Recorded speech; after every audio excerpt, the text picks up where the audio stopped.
Finals time here at Champagny-En-Vanoise in France. It's the third UIAA World Cup of the season, and 8 athletes have battled their way through qualifying and semi-final rounds to be here. But of course, there are only 3 podium places, and everyone wants that gold medal. Behind me is the structure, and it's been modified this year and improved with a new top section and an extended triangle on the top. Down low, there is the ice that Champagny is famous for. The athletes will be tested to their limits with arches, overhangs and steep sections. Their fitness, that is going to be tricky out there on the structure. So what happened last week in Saas-Fee? Well, Sina Gertz made it the double, and she's in the final again. So can the Swiss star make it 3 in a row? Well, Luna Ladevant for the men, he took his first gold of the season, and the French crowd here would love to see him on the top spot once more. Of course, this is all in theory. Let's find out what happens. Well, what a spectacular place to go climbing. As you can see, the light has picked out our structure and the athletes are waiting in the wings to get climbing. This is the overall standings as they are right now. Sina Gertz leading the way, 200 points, followed by Marianne, who's on form here this evening. You'll see the start list in a second, but keep an eye on Wu Xin and Kat Shirley in touch and not far behind and in good form right now. Down to our number 8, Vivienne Labrielle, just missed out on a final in Saas-Fee last week, and she'll be out for a little bit of revenge, having made it safely through here this evening. So that's the women's side of things. And of course, remember, we have 2 World Cups after this to add more points. For the men, it's even tighter, isn't it? Youngyeon Lee, 165 out in front, the winner from last season, the overall winner. Tristan Ladevant and his brother Luna Ladevant, and Luna qualifying in first position here tonight, and we'll talk a little bit more about pressure later on because it is piling on him. Virgil down in number 6, he's not here, he's at a guides exam I hear, so he's missing out, so no chance for him to add some points. But Benjamin Bossart up in 4th with 116, easily in touch, and a lot of people have been talking about him for a potential overall winner, so it's all to play for later on. So that's the overall standings, and as I said, 2 World World Cups to go. It means plenty of time to add points for the athletes. And in terms of the athletes competing tonight, well, 8 made it through to this stage. And for the women, it's a usual bunch, really. Marianne qualifying in the top spot, which is an impressive performance from her. She'll climb last. Haruku squeaking in from the semi-finals. She'll climb first. And Kat Shirley, as I said earlier, on form. Emma McSwiggan, wow, is that lady doing well right now. Not the best season in 24, incredible in 25. She got a podium in Korea. And as I mentioned before, Vivian Labrielle into a final. And Sina Gertz, can she make it 3? 3 gold medals for her. She's looking very chilled. I saw her earlier on, wandering around, looking relaxed, looking ready to go. So it's going to be fascinating stuff to see which of the athletes steps up to the mark here in Champagny. For the men, Luna Ladavin qualified in the first position, but boy, the pressure on him is going to be immense in front of his home crowd. And Jun Kyu Park is down at the bottom. He'll qualify first. Jonathan Arthur Brown in the middle. Right, I've got a very special guest into the commentary box with me today. William Morris is your official name, but we like to call you Willis, all right? How we doing, Matt? How we doing, everybody that's listening on the live stream? It's nice to be back. It's great to have. It's been a while since you've been in the commentary box. Yeah, I don't think I've been here since we did the World Championships in Canada last year. So, it's been a busy year of competing for me or being on the other side of the fence and being an official as a route setter. So, no time for commentary until now. So, well, that's great. Pretty good. Your Instagram's bottom left. You had a pretty good run. You were in semis yesterday. Yeah, semis yesterday. Pretty excited to kind of get through to that round. It's been a tough couple of seasons recently for me. Feeling like I was on form.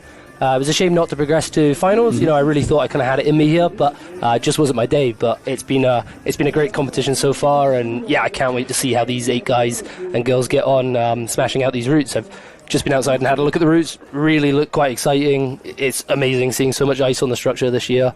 And also, this wall's so steep, so I think we're going to see some drama. Yes, we are. And I'm glad you talked about ice, because this venue is famous for ice. But this year, as you said, there seems to be more than ever. And it's a big part of the routes we're going to see tonight. Yeah, I think definitely with the route setters this year, they've really tried to emphasize how much ice they can fit in, either having like starts or finishes on ice, trying to interlink sections across the structure. It's an unusual structure where you've got the kind of the legs that you can start on, and then you've got the roofs, and then you've got the big 45 at the top. So using ice to kind of interconnect those sections and just allowing the athletes to show off what they can do both on plywood and on ice. Yeah, we should explain this, because it's a question I get asked a lot on the YouTube chat. And also, hello, YouTube chat. There's lots of people joining us. Melody Sarah, of course, she's in the building. Katie Shirley, Kat's mum, is here. Team Tech Native, up the McSwiggan. Yes, Team Tech Native is the team behind our broadcast, so thank you, guys.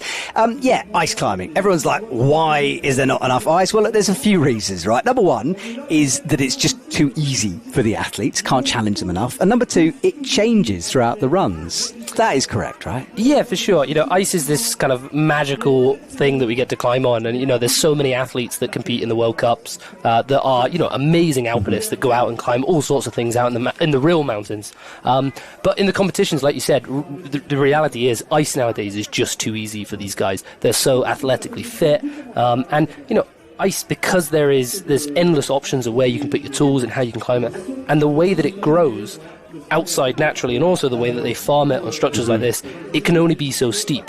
And so we end up with this kind of fine line of, you want lots of ice because we're doing ice climbing, but you also want to challenge the athletes and you want to have a competition. So that's where the sport has naturally developed, with the mixed climbing generation outdoors and in the comp scene. And we've got athletes climbing on plywood with really small technical holds that really require precision and perfection. But of course, the route setters still want to go to Champagny. They still want it to be super cold. We want to have this amazing structure that you can see on your screen now that's a mix of everything that we've got in this, what we call modern dry tooling, ice climbing competition style.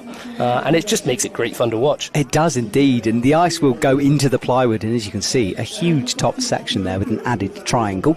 Now, we just had the Scottish Dry Tooling Club Instagram on screen. Maybe we can just flash it up again if possible, because you're part of that. And it's an incredible club. It really is. And you've brought so many young climbers onto the scene now. I mean, your British team is full up. Yeah, it's been quite a journey for kind of the UK dry tooling ice climbing scene over the last couple of years. We had a couple of athletes in the past. I'm talking 10 years ago, where we had people that were doing really well. And the kind of scene kind of died off. It's always been this dark art, so to speak. But yeah, we started what we call the Scottish Dry Tooling Club. It's now a charity. And we started it with the whole goal of just getting people into sport, competition climbing, and just having great fun pulling on ice tools.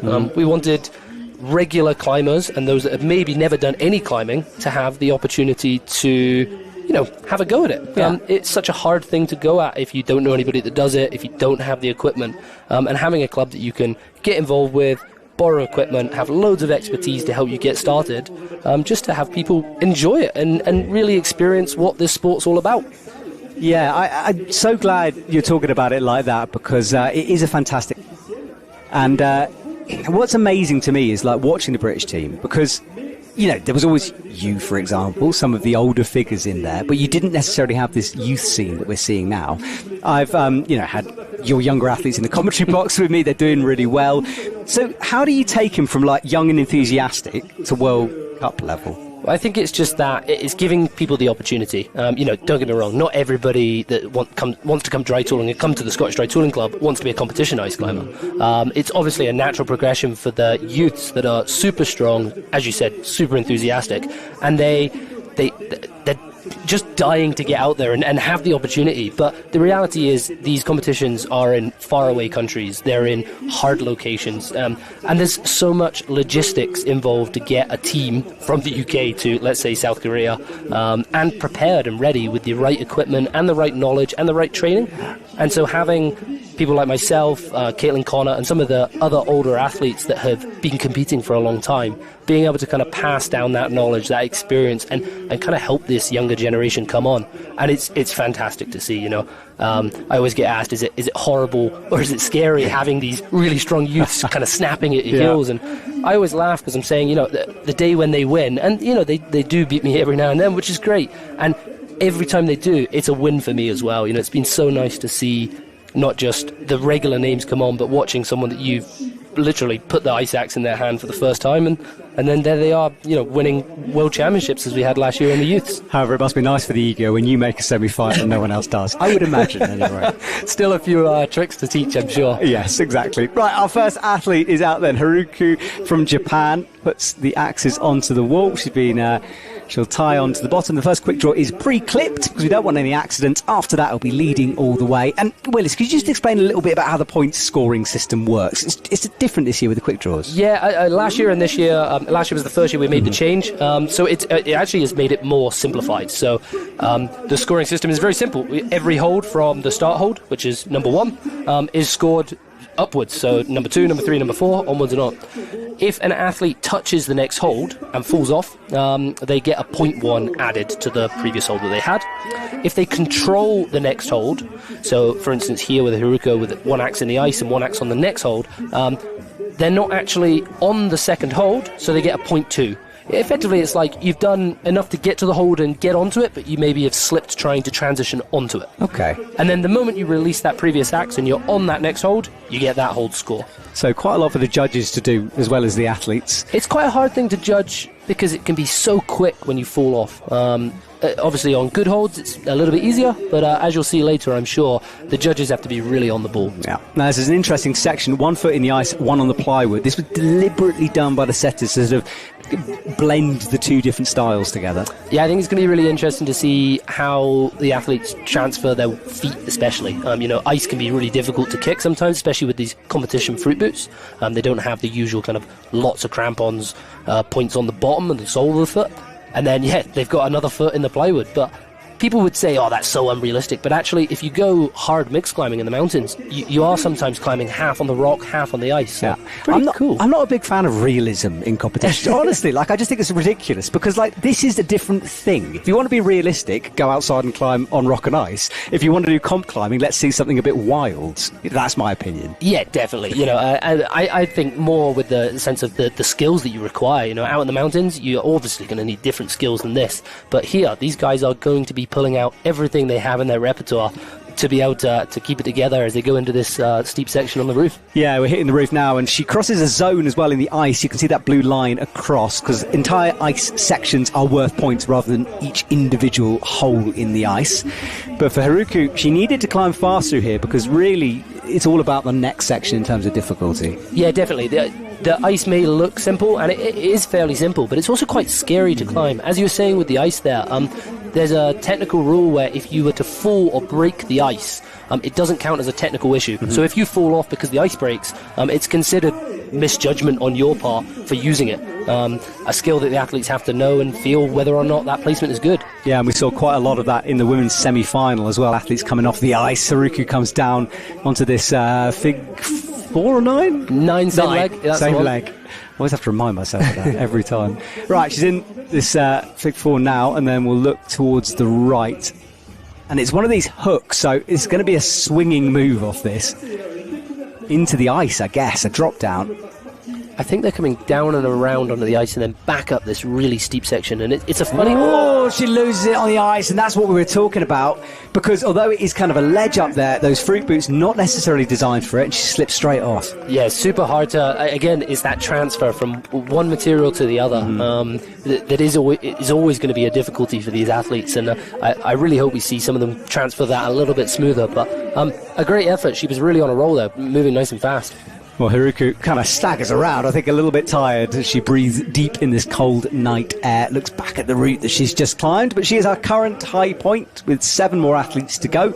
Remember, Marianne qualified in first, so she'll climb last here tonight.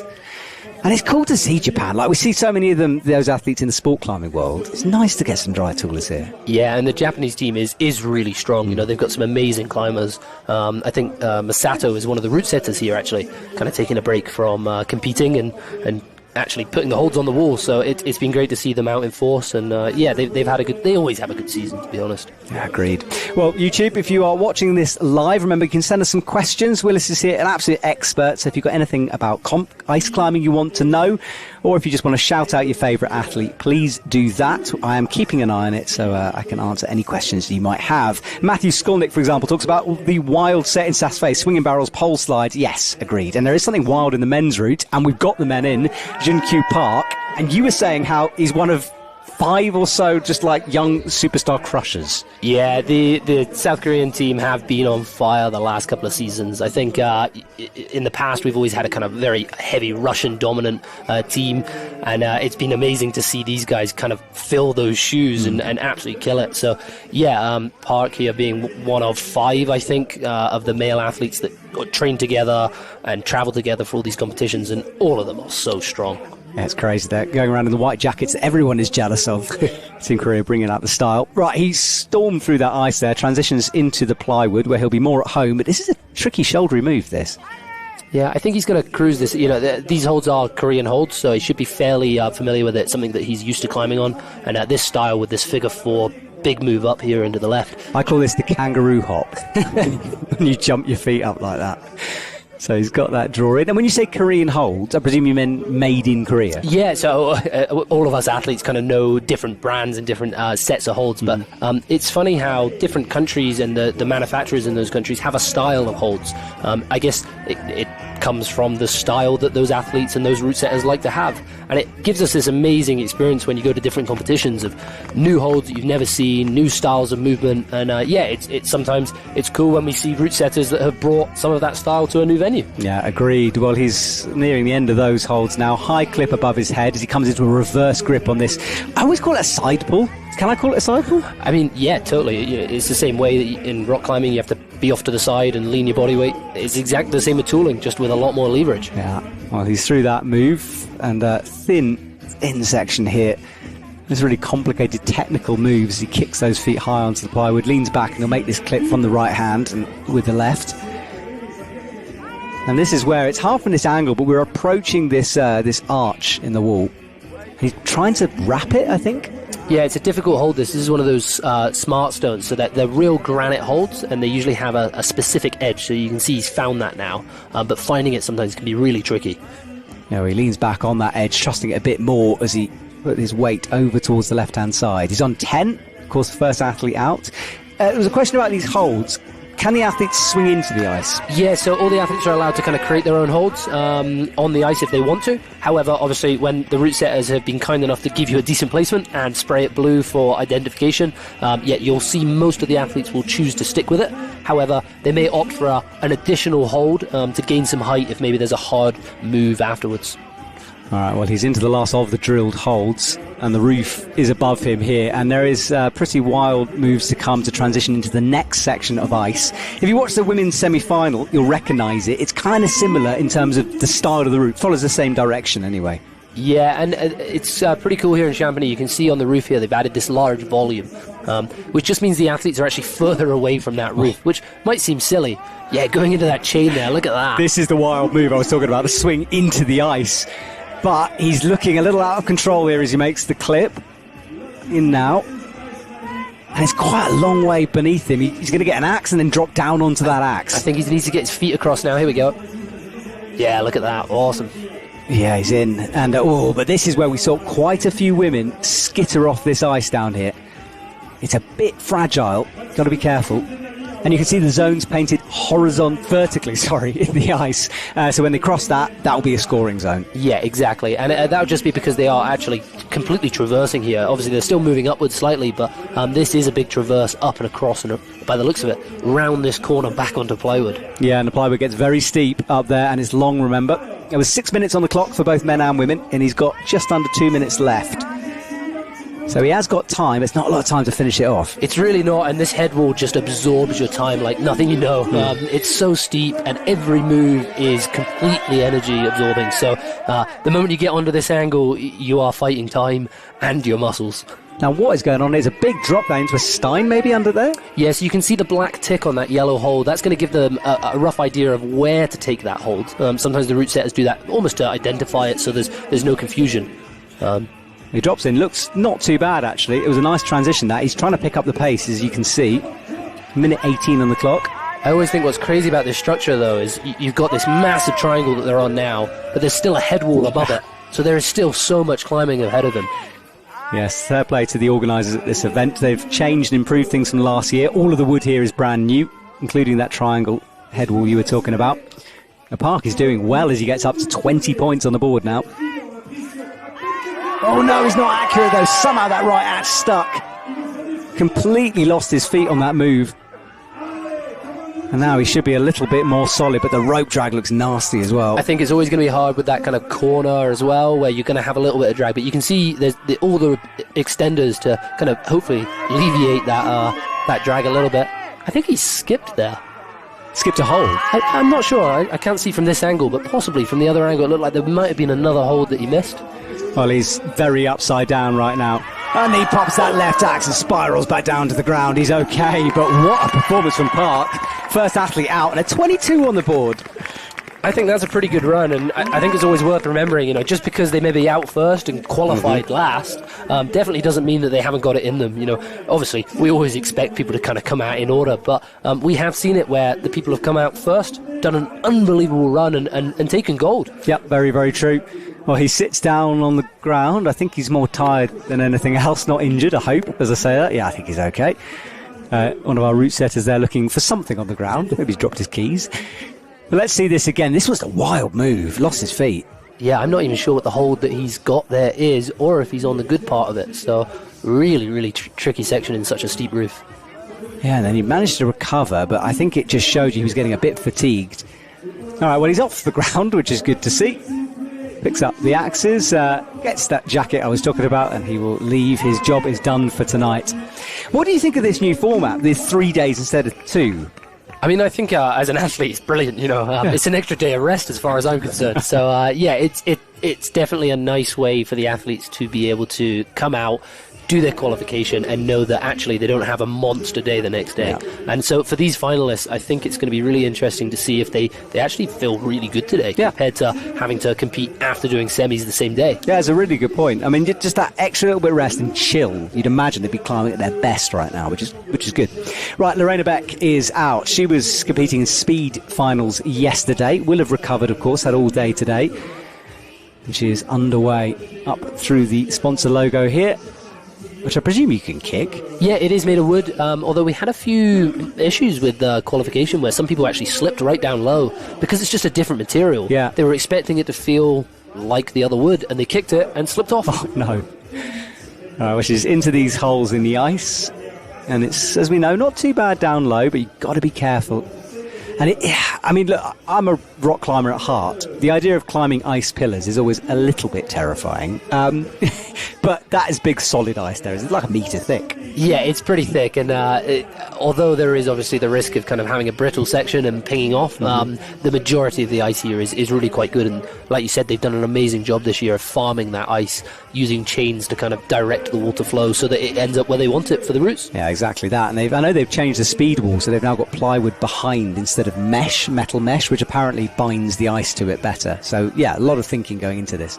Yeah, it's great to see how much development has happened to the structure, and especially, you know, with where the sport is going and the kind of hopes and dreams for the Olympics. I think it's great to see venues and hosts kind of take it seriously and think, right, what can we do to make this even better? Yeah. And it's really obvious to see here in France how much work they've put in. And as an athlete, I just want to say thank you to them. You know, I'm sure some of them will watch this, and it's been an amazing competition from our side, and I'm sure all the spectators that are here prove that it's been an amazing competition from the outside too. Yeah, there's a big crowd here this evening. Night fell around about sort of 5:30 p.m. and there's a bit of a party atmosphere. There's fires, there's a DJ, and Lorena Beck right now makes the second to last clip on the ice, and you can see Haruku's high point. Oh, a bit of a slip there, and again that'll be those crampons making life a little bit tricky on the ice. They don't have great purchase on ice, but she's still moving steady.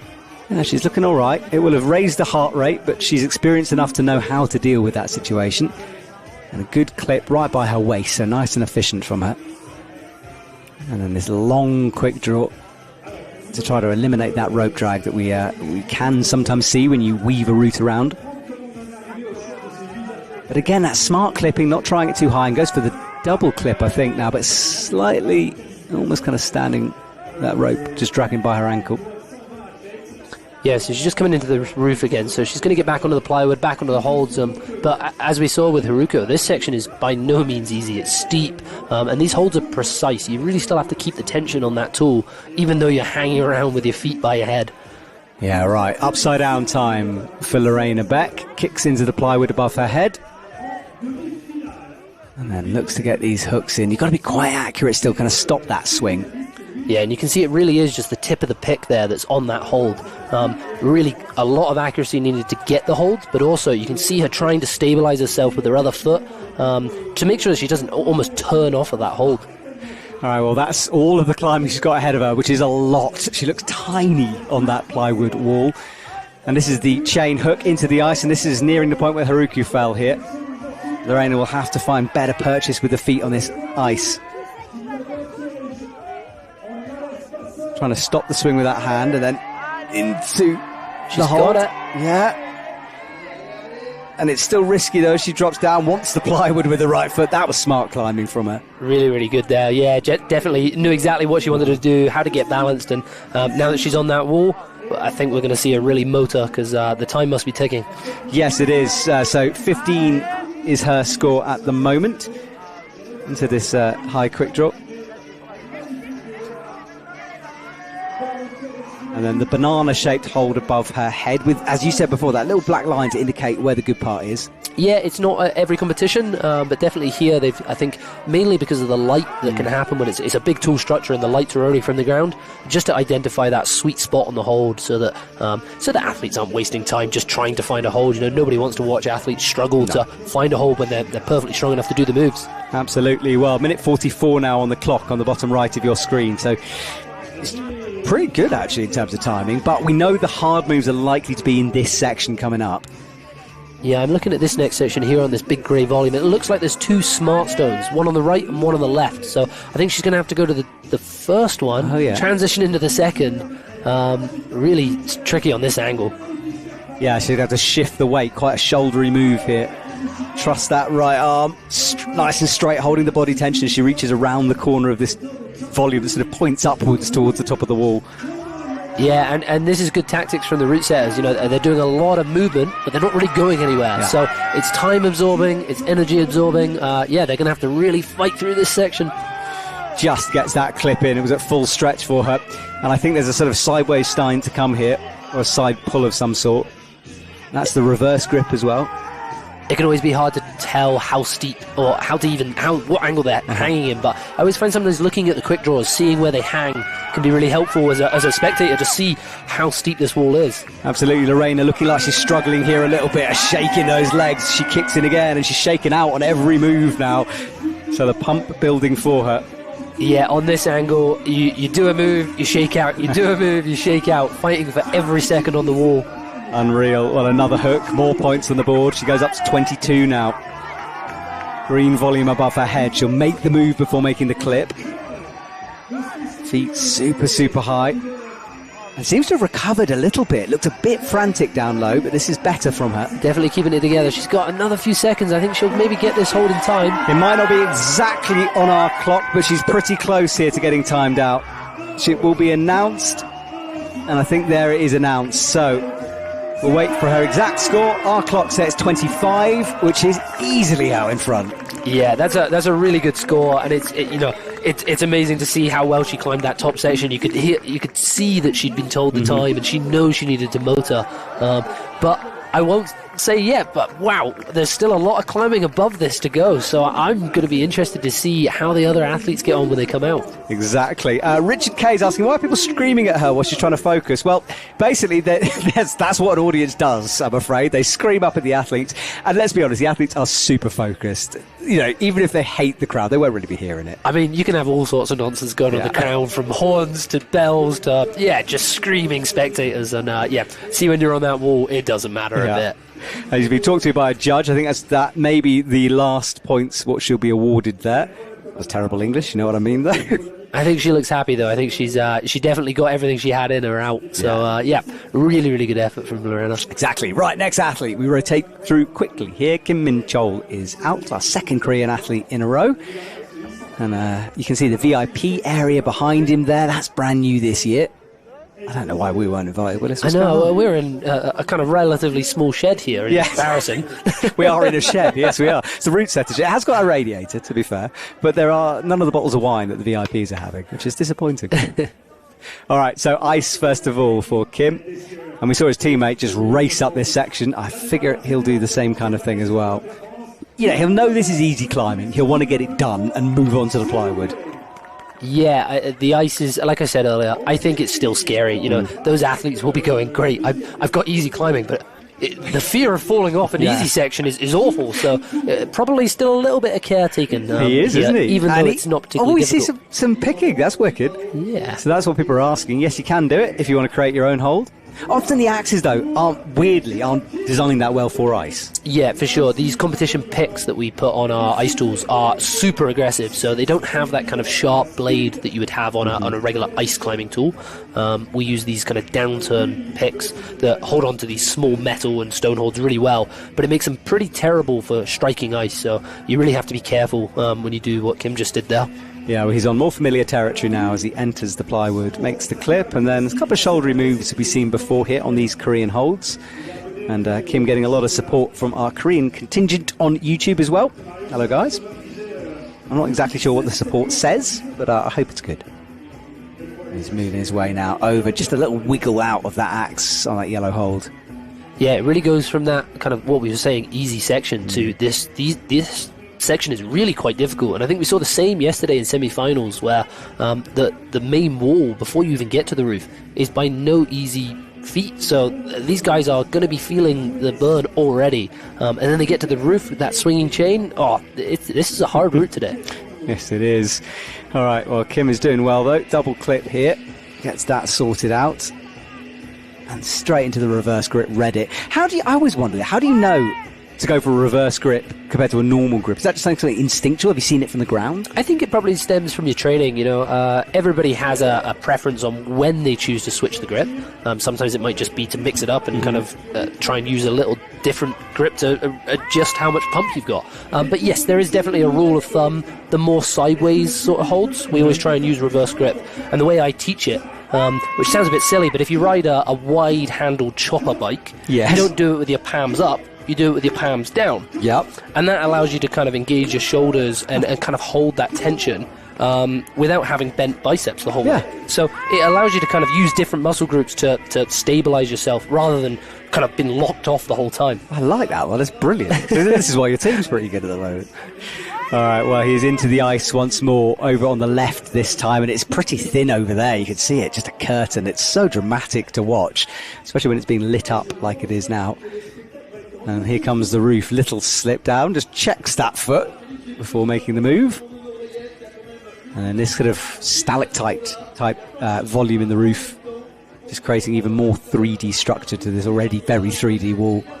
Yeah, sometimes when we have the holds directly on the roof, you can actually kick the roof and keep yourself really quite stable. But these stalactites, again, move the athletes further away, keep them swinging, keep them on their arms, and again, make it more athletically difficult. All right, well, he is into that reverse grip, leaning backwards now, and then into the chain. Into the chain now. And then long green clip to be had. Look at the photographer getting the shots underneath there. You can check out the UIAA Instagram account for some social media from the event. That chain is literally just a chain. Yeah, by the looks of it, it is a chain on a hanger just from the roof. And you can see they've sprayed part of it red. So I think the athletes will have been told in the technical briefing that they can maybe just use only one section. Or no, maybe they are allowed the full thing. Yeah, it looks kind of all orange to me, I think, anyway, as he spins. But he's not that comfortable, whatever's happening here. He's lost a lot of time here, kind of hanging around in this roof. Really needs to get onto that ice. So he's going to have to speed up. Less than 2 minutes now and a long way behind Park's high point of 22.2. He's got to get high onto the plywood headwall, well, not headwall, structure, before the headwall. Yeah, you can see him shaking out here just whilst he's on this relatively less steep section. But it's all going to come back as he comes back onto the steep angle any minute. Yeah, and he doesn't have time really to get rid of the pump here. All right, into the second scoring zone on the ice as he finds a good placement for the pick, but a big slip and saved himself with the left axe there. Ooh, that was a risky moment. He'll take a bit of a breath. And one more zone you can see to come on the left-hand side. Yeah, you can definitely see he's fighting here. A little shake between every single time he takes his hand off his axe. Knowing that this steep section is coming, he'll be trying to get as much back as he can. But the reality is, with 1 minute to go, he needs to get a move on now. Yes, I don't think it's enough time to finish this thing. So it's going to be a case of can he get above Park's high point. Big move down left. Park made this look simple. It's not so simple, though. That's better. I don't think he's in that properly here. He's not stoning it like Park was, but... Ooh, he trusted the drop down. That was impressive, to be fair, to hold that tension there. And that's exactly what you were saying earlier, Matt. You can see the rope drag on the right there, really making the athlete's life a little tricky. I think a setter is unhooking one of the drawers. I saw sort of a flick of it to help them out, but it's still a savage corner, that. Yeah, it's always a little scary when the root sitters appear out of nowhere and you've clipped a few more draws and they start undoing the ones that are causing the drag in the distance. I'm glad you say that. This is a big spiral. Wow. And he's got to kind of front lever his points back into the wall there. I'm impressed he kept his feet and got them back on the wall there. That was really close. It will have cost him energy, though. Has he got anything left? 6 seconds. He's going to get timed out underneath the high point. And he slips and falls finally. I think the energy had gone by that point. Yeah, wow. A good effort, but that really shows how well Park did on that first run. Mm-hmm. These guys all super strong, and yeah, really the win could come from any direction, I think. It could, couldn't it? Well, all to play for in the men's comp. 2 done, and no new high point yet, with Park still in the lead, up by 22. And a big deep breath as he came down there and waving to us at home. Wow, guys, what do you think of that? Yeah, Cool Safari says, a nice save. Yes, indeed it was. Jory Van Dorp is loving the shot of the overhang. It's so good. Yes, thank you, Tech Native team there. Jan Havel, ice climbing is wild. Yes, it is, Jan. Absolutely insane, isn't it? Well, let's see the save then. So I think, yeah, he just lost his feet there. And he managed to hold it and keep it together and just about get his front points back on. Big old helicopter. So much core required to hold that. And then the right foot was in, but I think the energy had gone by that point, and the time, of course, as well. Right, Kat Shirley is out and about. This lady is on fire at the moment. So incredible to watch her right now. Yeah, she had a great season last year and is just continuing on form this year. Really kind of paving the way for the American team at the moment. Great to see how well she's climbing, both in speed and in lead. Yeah, and you feel like, well, I feel like she's a bit of a leader within that team as well. Like you can see, it's a kind of a calm confidence she carries with her, which is so impressive. I think one thing with Kat is, there's no ego about her. She's this absolute beast on the wall, climbs so hard, and she's just so nice and very relaxed when she's chatting in isolation or wherever she is, regardless of who the athlete is or whoever she's talking with. There's no ego with it, and she just goes out and leaves it all on the wall. Well, her mum is cheering at home at her screen, I hope. And she is underway. People are asking how tall the route is. It's hard to tell exactly how tall the route is because it winds around, but the structure, I think, is about 20 metres. Yeah, give or take. I think this wall that she's on just now up to the roof is about 12 to 15 metres, but then that probably around 12 metres, and then that top section, although it is not that high, because of the angle, the distance you are travelling is huge. All right, well, Kat is looking good on the ice at the moment. She climbs a lot in UIAA, which has a lot of ice, so she should be familiar with this. Yeah, looking very comfortable here, not breathing too hard, just one move after the other, ploughing on. Yeah, she is a little straight shake out between moves here. It's still steep though, and very rarely do you ever get to climb ice this steep as well, so it's pretty impressive. Gets these clips in, 1 foot in the ice, 1 on the plywood, into the next scoring zone now with that blue line on the wall. And look at the speed. Yeah, she's got a lot of time left, and she's reaching this roof, and she doesn't look like she's used a lot of energy yet. So I'm thinking she's going to pass this roof rather quickly, and we're going to see her move onto that ice on the other side, and we'll see how much fight she's got in her arms when she gets to that steep roof. Absolutely. So 4 minutes on the clock, and she's below Haruku Scott and Lorena Beck way out in front with 24.2, but Kat more than capable of making this, if she can do this tricky transition back onto the ice. And I'm a bit nervous, having watched Haruku fall here. And this is tricky as an athlete, isn't it? The rope management in these situations as well. Yeah, especially when you're figure 4, figure 9ing in the roof. The draws are off to a side. You've got a clip on the other side. You definitely have to be careful not to get tangled up. And you see it sometimes, athletes just making a poor decision. And one mistake can cost you. It's a ring she's hooking there. It's a good shot of it. We haven't kind of seen that before. And here we go. We'll see if she can transition across to this other side. Oh, you've got to make a bit of a swing. She's kicking off the structure. She hits the right axe. That's good. Oh, she made that look easy. Barely touched the ice, did she? Didn't even want anything to do with that. Right, she's safely across. She's got 3 minutes to climb this head wall. This could be a good run from Kat here. Last clip on the left before all the rest start to rise up and right here from this point onwards. She's ploughing on with the moves though, not really shaking out between, so I think she's probably feeling quite good at the moment. Just checking out that hold, making sure she's on the good bit, and one move after the other. No stopping this lady just now. Alright, well, quick draw on the left. She gets that done quick. Lorena started to shake at this point. Kat's looking a little better. She had a look around the corner then. I thought for a second she was going to just sort of miss that left hold. I think it's a possibility. It doesn't look too far away, but because those holds really aren't great, I think it is a risk if you try to skip this she's move. Going for it. Right, well, this is a risky moment for Kat. She misses that hold on the left-hand side of the volume. Seems to have worked for her, though. I think now she's using it, yeah. Oh, no, she pops it. And it's that release that was going to be difficult, but she looks to have controlled it. Well, fair play to Kat, reading something, seeing something a bit different on that route. Well, that was a bit of an awkward moment for her. Now, for the first time, we see her shake.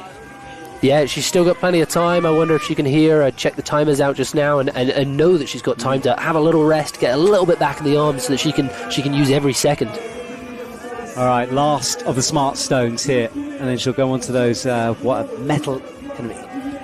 I'm not sure what the next hold is. It's definitely a metal hold of some kind. It looks small, and it doesn't look great.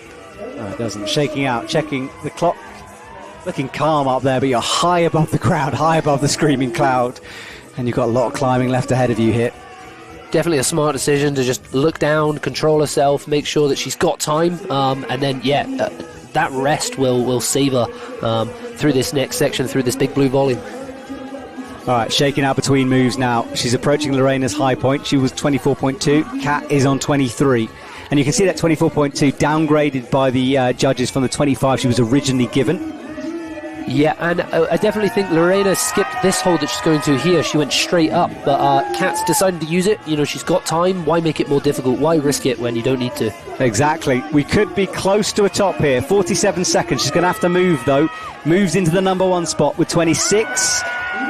Now she might be tired. Missed that the first time. Gets it second. Into the reply volumes. The mint green on the wall. Sorry, I was going to say she needs to clip on the right here, but she'll also know she needs to make as many moves in these last 30 seconds or so, and it can be a hard decision. Do you go for the holds or do you go for the clips? But she's got that clip now, and I think she's going to motor on through as many moves as she can now. It's going to happen. Have to. It looks like a ledge up there. It's not. It's still steep. We saw Luna Ladavat take a big slip from the semi-finals earlier on yesterday. She's going to get timed out here, but it depends how far she can go. She's on 29 at the moment. That'll be 30. There's the time on our clock. And there is time called in the stadium. So I'd imagine, she'll go for the slip. So 30, 3 athletes, 3 good bits of separation there.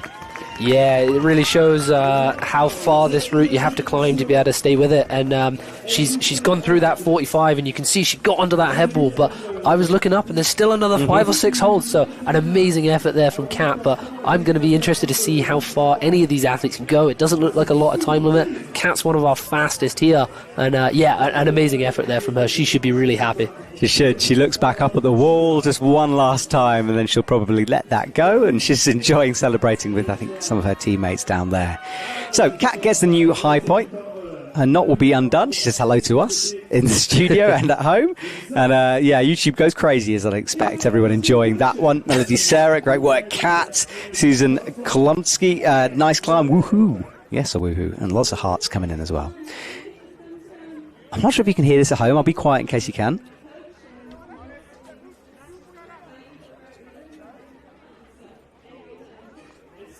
So Jonathan Arthur Brown warms up those arms. Now this man, he's a man of few words, but has a sort of a calm confidence about him.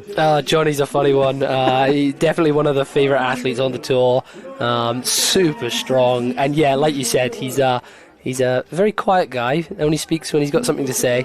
But yeah, I don't think he needs to say much when he climbs as hard as he does. So. Yeah. He's had a good season, winning multiple European Cups so far, and I think he'll be gunning for the top here. I'm excited to watch him climb. Yeah, me too. He's part of a big Swiss team. He was climbing in Saas-Fee last week. Wow, seems like a long time ago now.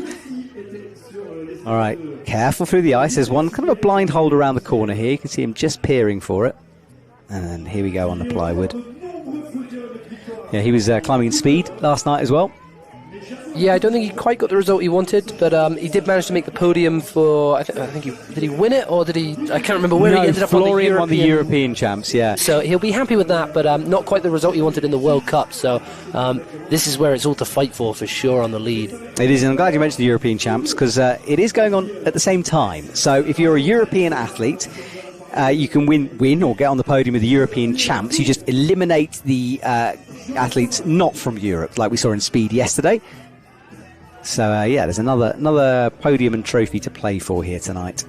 Yeah, it's quite a nice way of doing it. We end up with a lot of athletes attending because they want to focus on one or the other, and sometimes it's just a bonus. You end up kind of getting a great result in the European Championships and a great result in the World Cup. So Johnny here making finals, he should be really happy already. But I know that somewhere in his head he just wants that podium for the World Cup.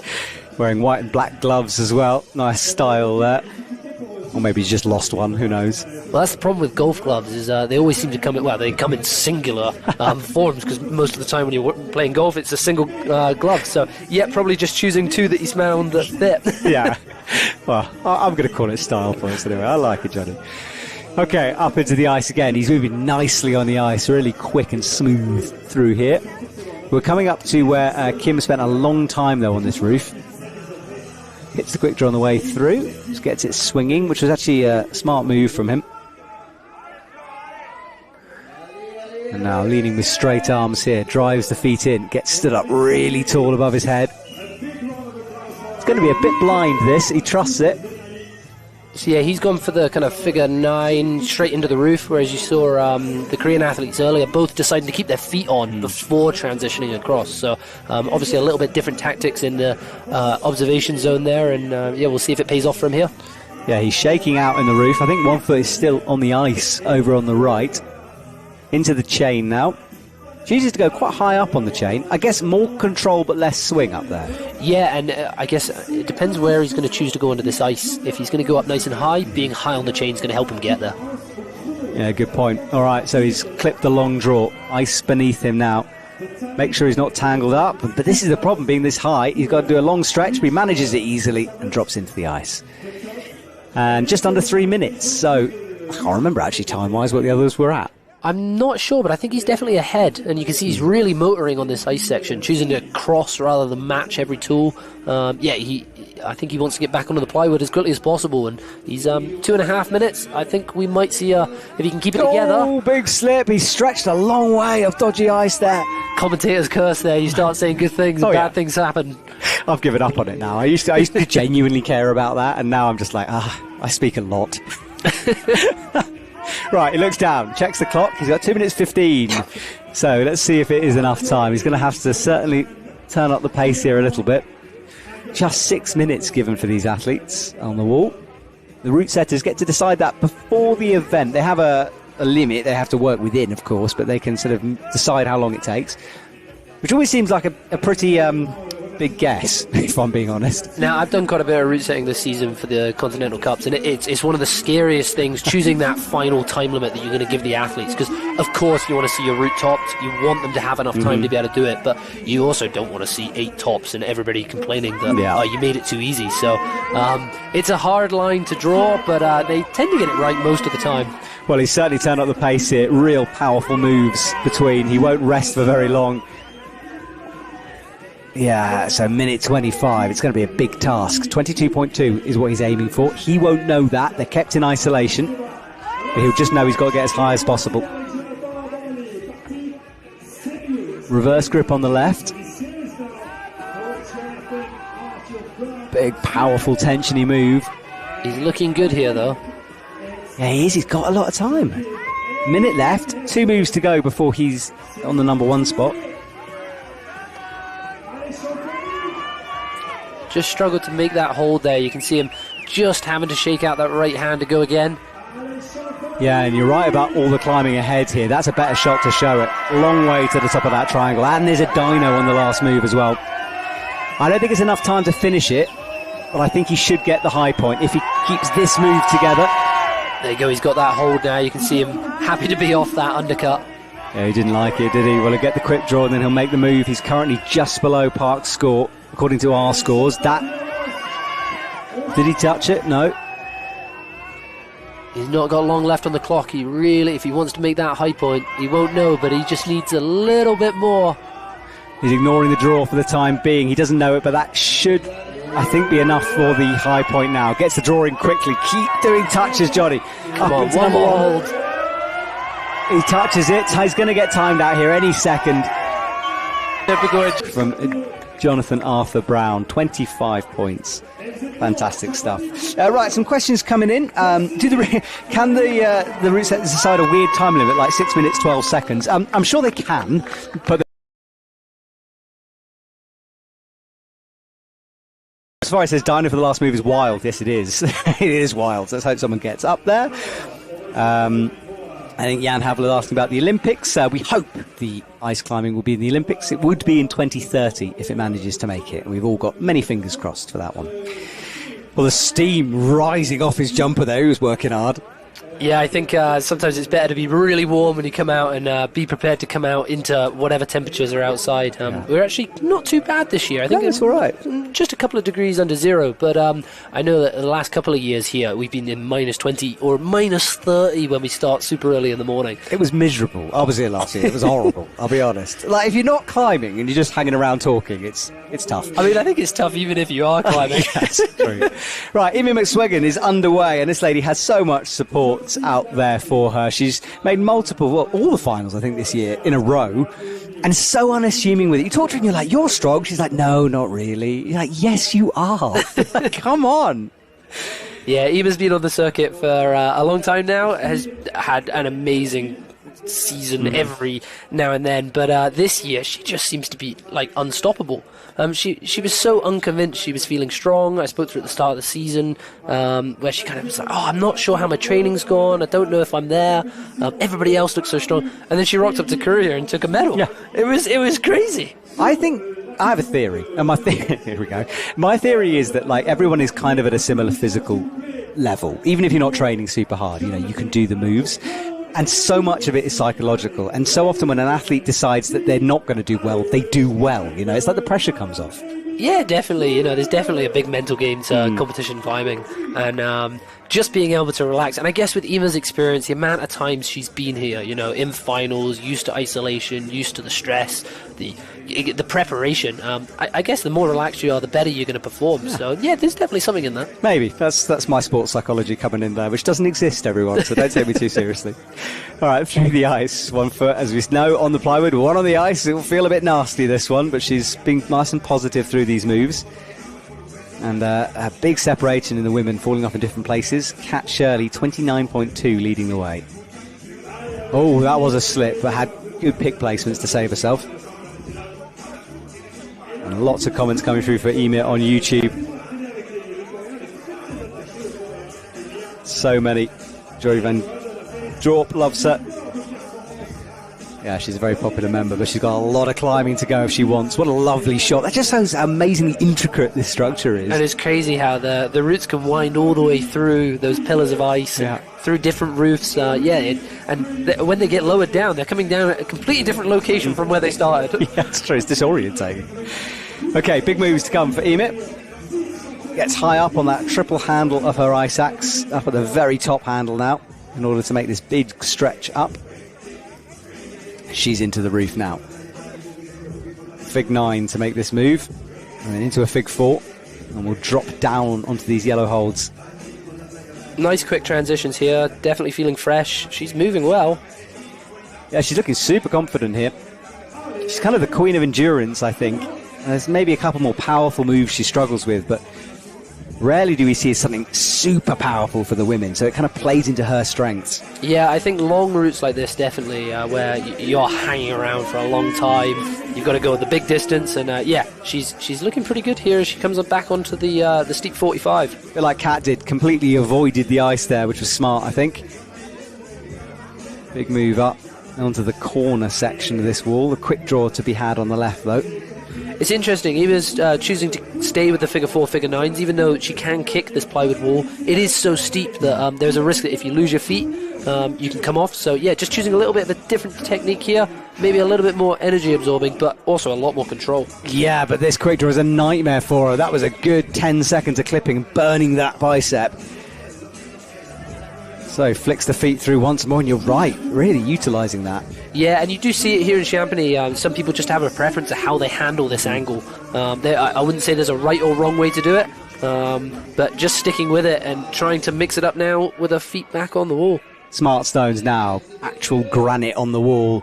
It's going to feel a little bit nasty grinding under that axe, but and a big slip. That was just popping out of the wood. Yeah, the wood is pretty good to kick. It does hold your front points pretty well, but you still have to keep that tension in your core to keep your feet on. The moment you lose it, it's hard to recover. Now, Kat skipped this move. I wonder if she sort of shared that with anyone, if it was in the moment. Ema is looking to do it. No, she isn't. She had a look, though. Yeah, I think definitely for this move, I think Kat was really lucky to keep that together. And that release from that left hand all the way down onto that smart stone is risky business. So Ema just playing it safe here. And she's got a lot of time, minute 30. So this is about where Kat was. I think Kat was slightly faster. And Ema approaching Lorena Beck's high score here. 4 more holds to go for that. Bit of a drop knee with that right leg to make this big reach up. Yeah, you can see that volume. She's got her right foot on there, strategically placed to give them something to really push off for this big move. This is a power move. She went up to the yellow hole first, Yeah, I don't think she saw that smart stone, but she's definitely seen it now, so going for the left hand instead. Yeah, cost her time and energy, though, stretching all the way up to that yellow hole. So can she recover now? Heel hook on the volume, which shows you she might be pretty tired up there. 44 seconds on the clock. She's on the podium. It's going to be close. She definitely looks like she's struggling a little bit with the pump, but if she can bash out a couple more moves, she might just be able to get up into the next position. Yeah, 24 is right there to be had. She won't know it, but she'll hear the reaction from the crowd when she gets it. Is that the 24? Yeah, that should be. Oh, a slip. Let's wait for the scores to change. Up to 24 now. Lorena got 24.2, so she needs a touch. That's the touch now, and there is the 25. So second place for Emu McSwiggan. I don't think it'll be challenging Kat's high score, though. No, she's still got quite a lot of moves to get up to that head wall, but brilliant effort. You can see her just really fighting for every hold now. We'll wait for the announcer to tell her we think she's timed out here. And there is timeout call, so she'll make this clip as you'd want to. And she's got the energy to anyway. Or is she going to drop off? She might go for the whip. Oh, she is. Fair play. Awesome. That is not something I'd be doing. Right, Emu McSwiggan coming down. Now, I just want to talk a little bit about this wall, because you can come and try it on this wall. And there's various different options to do that if you'd like to. It's open to the public. From 12 till 5 p.m. every day. You go to the cross-country entrance to buy a ticket. You can join the local club and they'll teach you, as well as you can just come climbing. And you can also hire a guide if you've never done it before. And with that guide, you'll be given all the equipment, usually provided by Petzl. And also, which is quite nice, is there's free access to national teams. So if you're listening to this and you're a national team, you might as well come climbing. There we go. That's my advert done. Awesome. Yeah. Right, so half of the women are done now, and we move on to the man with one of the best moustaches in the business, Safdarian Mohamed Reza. The Iranian athlete with massive support online for this man. It's crazy. I think he's one of my favourite athletes to watch. He definitely comes out and gives it absolutely everything on every single run, regardless of whether it's speed, lead, it doesn't matter what the venue is. This guy climbs like he's on fire. He is, and he's hacking into the ice as well, making his own holds. Quickly through, he is a very good speed climber, and he's climbing this ice in a speedy way as he moves through. A little bit messy, but it doesn't really matter. I think sometimes with the ice, you just kind of got to go. And it maybe doesn't look super disciplined, but just trying to fight through it, get off that ice and get through that easy section, straight onto the hard moves here. Yeah, so quick draw in, left shouldery move to come, hooks it nice and cleanly. Big positive kicks into that plywood. You can see dotted with the holds from athletes who have gone before.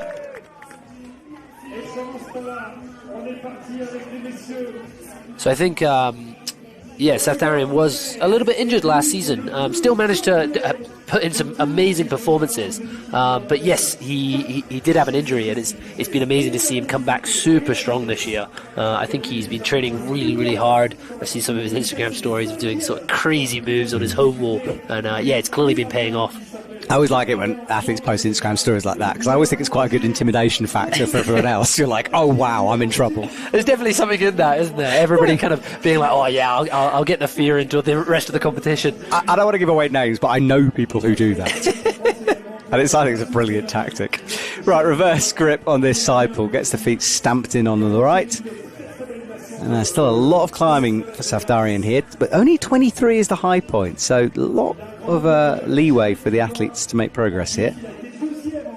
Yeah, these couple of holds here definitely slowing all the athletes down. You can see they've got to keep the axes in a really specific position, so definitely a lot more technical. Although these moves are not big, they really have to concentrate. You can see the tension here. He's having to hold just to stay on the wall. Yeah, I think it's a good point, actually, that where this is, you're right about that. I think I'm used to seeing very big moves for the men. It's quite nice to see more techie stuff going in. Yeah, and sometimes it throws them off guard. You know, they're hoping to have these big throws between good holds, and actually you can see they've got 3 or 4 holds here that are all within reach for their hands, but actually moving through this section is just absorbing their time. Yeah, and you feel like you haven't gone anywhere, you know. It's just super frustrating. And he isn't the quickest here. 3 minutes 27 on the clock. He's going up for nothing with that right hand. Maybe just feeling for if there was a hold. Yeah, I think maybe it's a little bit blind for him from his position leaning out left here, but he's seen the ice now and he's, moving on. Yes, you get a feeling he kind of forgot that ice was there for a second, but he remembers now clearly and is nicely through this. Yeah, I think he'll be a bit of a wild man as he goes into this roof, straight in, and it'll be carnage here we go, straight legs over the head. Yeah, he'll instinctively know that he wasn't the quickest through there. Time to make up for him. But you can't get too quick for this roof. You're just going to get tangled up if you do that, if you rush too much. Yeah, for sure. You still have to, and this chain is still an accurate hold. Yeah. You've got to hook right in the bottom hole there and get moving as soon as you can. He's gone for the bottom hold and a high left-hand grip. Still a quick draw to go, though. Oh, and it's so nasty because you swing the second you reach for it. Kind of Spider-Man style-y hanging off here, hacking into the ice. He's in some trouble here. No, he's gone into the ice before he's done that clip, so that's maybe not a bad decision. Yeah, I think so. It's more solid on the ice than trying to do it upside down, but it would have cost him energy here, and he hasn't got the time to rest. 2 minutes on the clock. Yeah, definitely a little bit behind where Johnny was as he was coming through this section on time-wise, but it'll all depend on how much juice he's got left in those forearms when he gets onto that steep wall around the corner. Yes, it is. Right, less than 2 minutes now. Makes big moves in this ice. He needs to risk shattering the ice, really. He's got to move quick. Long way to go before Jonathan's 23 on the board. I love this move around the corner as well, like sort of hugging the ice. Yeah, and I don't think a lot of the athletes, you can see just to his left there, there's actually another hold on the inside, and I don't think many of them have seen it. But, now there we go. You can see him like, hello, a sec. Many of them choosing to kind of do that move from the previous hold, making it even bigger. But yeah, he's made life easy there. It's tricky with ice, isn't it? Because holds you remember, but a sort of a random hole in an ice. Oh, what's going on here? Bit of rope drag. It probably won't be from the B layer. It will just be from the corner that he's climbed around. 1 minute on the clock. It's not quick enough to top out, but can he get anywhere near the podium here? Drops down. Steinpool locked in here. In less than a minute, you can hear the allays from the crowd encouraging him on. But there is some big moves to come. We talked about technical moves. That's done and dusted now. Now it's big launches up. Yeah, these are big moves on a steep wall. Lots of tension. You can see where he's pulling on this hold. The head of the axe isn't against the wall. So he's actually kind of floating that axe almost like an undercut, having to hold that tension through his feet all the way through that tool. Really difficult moves here. Yes, it is. And we've seen feet pop here before. He looked for the replay hold volume to kick into, decided against it. Straight into the plywood. This is a big move up. We saw Jonathan strain for this one, and he's wide at it first time, wide the second time, and he hasn't. Oh, he's got it the third time. I thought he was going to have to shake out, and I was about to say he didn't have time, but good work. He hasn't got the draw in, going for points now. And yeah, the problem is he's not going to be awarded any more points past that point. You have to be able to reach the draw. Yeah, you do have to clip them in sequence, so he can't skip any quick draws, but now that he's got it, you can try and do a few more moves. Oh, he's off. Yeah, down to the ground. He was timed out, I think, anyway there. But 22 leaves him in third place, so it is a provisional podium spot with 4 athletes to go. Things are hotting up here in the cold night air of Champagny. 4 to go. And I think in a minute we're going to bring another commentator in. But Willis, I know we're going to swap over you now with Marion, who's in the commentary box, but can you please return from Luna's run? Because I know Marion is going to leave me for that. Yeah, definitely. I will step out and come back for the last athlete of the day, I think. So hopefully I'll go and watch some of the action in person. Awesome. Right, I'll see you in a bit. Right, we're going to swap over to from one legend, frankly, to another legend. Marianne Thomas is in the commentary box with me here tonight. She's competed regularly on the World Cup scene for France, and it's why I wanted her in here, because she's a French athlete. And it's great to have her, but very, very pregnant currently, so not competing. So first of all, congratulations. Thank you. You've been outside watching this competition. What's the atmosphere like out there?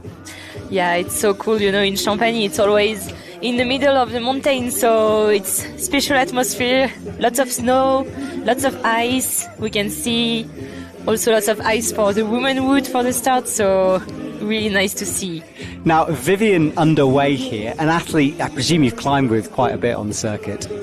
Yeah, it's we've been almost starting together, I think, and we've been also sharing training, because with Swiss we are a close country with France, and it's really nice to train with so strong girls like Sina, Vivi, Francisca. So hope she will. I'm really glad she's in final, because she was a bit unlucky at the beginning of the season, and she really wanted to perform at one time. So I'm really glad it's in Champagny. Yeah, me too. She was 9th last weekend in Saas-Fee, so just missing out on a finals place in front of our home crowd. This is quite close by, though, so she will be enjoying this. Now, what do you think of this sort of ice and wood transition section? It's interesting for the athletes. Yeah, and I think it's also for the to help the show, like it's going a bit faster at the beginning, and then climbers are going higher quickly, and it's really nice to see, you know, when you are in the public. Yeah, you want to watch athletes way up on the structure, don't you? I mean, it's spectacular to see it. So let's see if Vivi can give us a show as well. Kat Shirley, 29.2 is her high point, so she's got a long way to go, and she's not moving that quickly at the moment. 4 minutes 17 on the clock. She might just need to pick it up a little bit. We'll have to see. And onto the volume as well for Vivian. And this roof, you've climbed across this, I would imagine, quite a few times. What's it like up there as an athlete? You know, it's harder when you get from vertical to... But it's not vertical, it's a bit steep at least the beginning. But when you get to the roof, it's like... lots of tension on your arms, on your forearms. And so you have, to go and try to do figure four almost every time. Yeah, she slipped that left foot there. And it wasn't a big deal, but it sort of raises your heart rate, kind of gives you a bit of a shock moment. Hopefully she can calm herself down. And then this sequence on a hanging ring on a quick draw, it looks like, but it's kind of hard. You've got to be very accurate to hook it. Looks like, okay, you just have to keep the balance and go on the right after. It looks okay. Yeah, it does look okay. So starts this swing. Only Haruko has used the ice here. Everyone else has tried to avoid it as much as possible. Yeah, I think it's a good idea. Like what she's doing is perfect. But she's in the ice this time. She's got that left axe stuck, wiggles it out. 2 minutes 59 on the clock. And now she's back onto the wood. That left foot, though, is not really in anything right now. A bit risky, but she moves it away. And you know, Vivian is also doing speed, so she is like doing a long journey when you are doing comp speed and lead. So that's also impressive to see her still some strength in finals. And she's good at speed as well. She's not just there to make up the numbers, you know. She's a proper good athlete. Okay, the arrow volume ahead, and we've seen a few different methods on these smart stones, and we were talking about the smart stones. Just can you tell me a little bit more about them? Like, are they good holds for you as an athlete? It depends, because there are a few angles different, so you can see it when you are nearby. Here it's hard to see on the live stream, but some are really good and some are not. Mm-hmm. But it's you have to keep the pressure.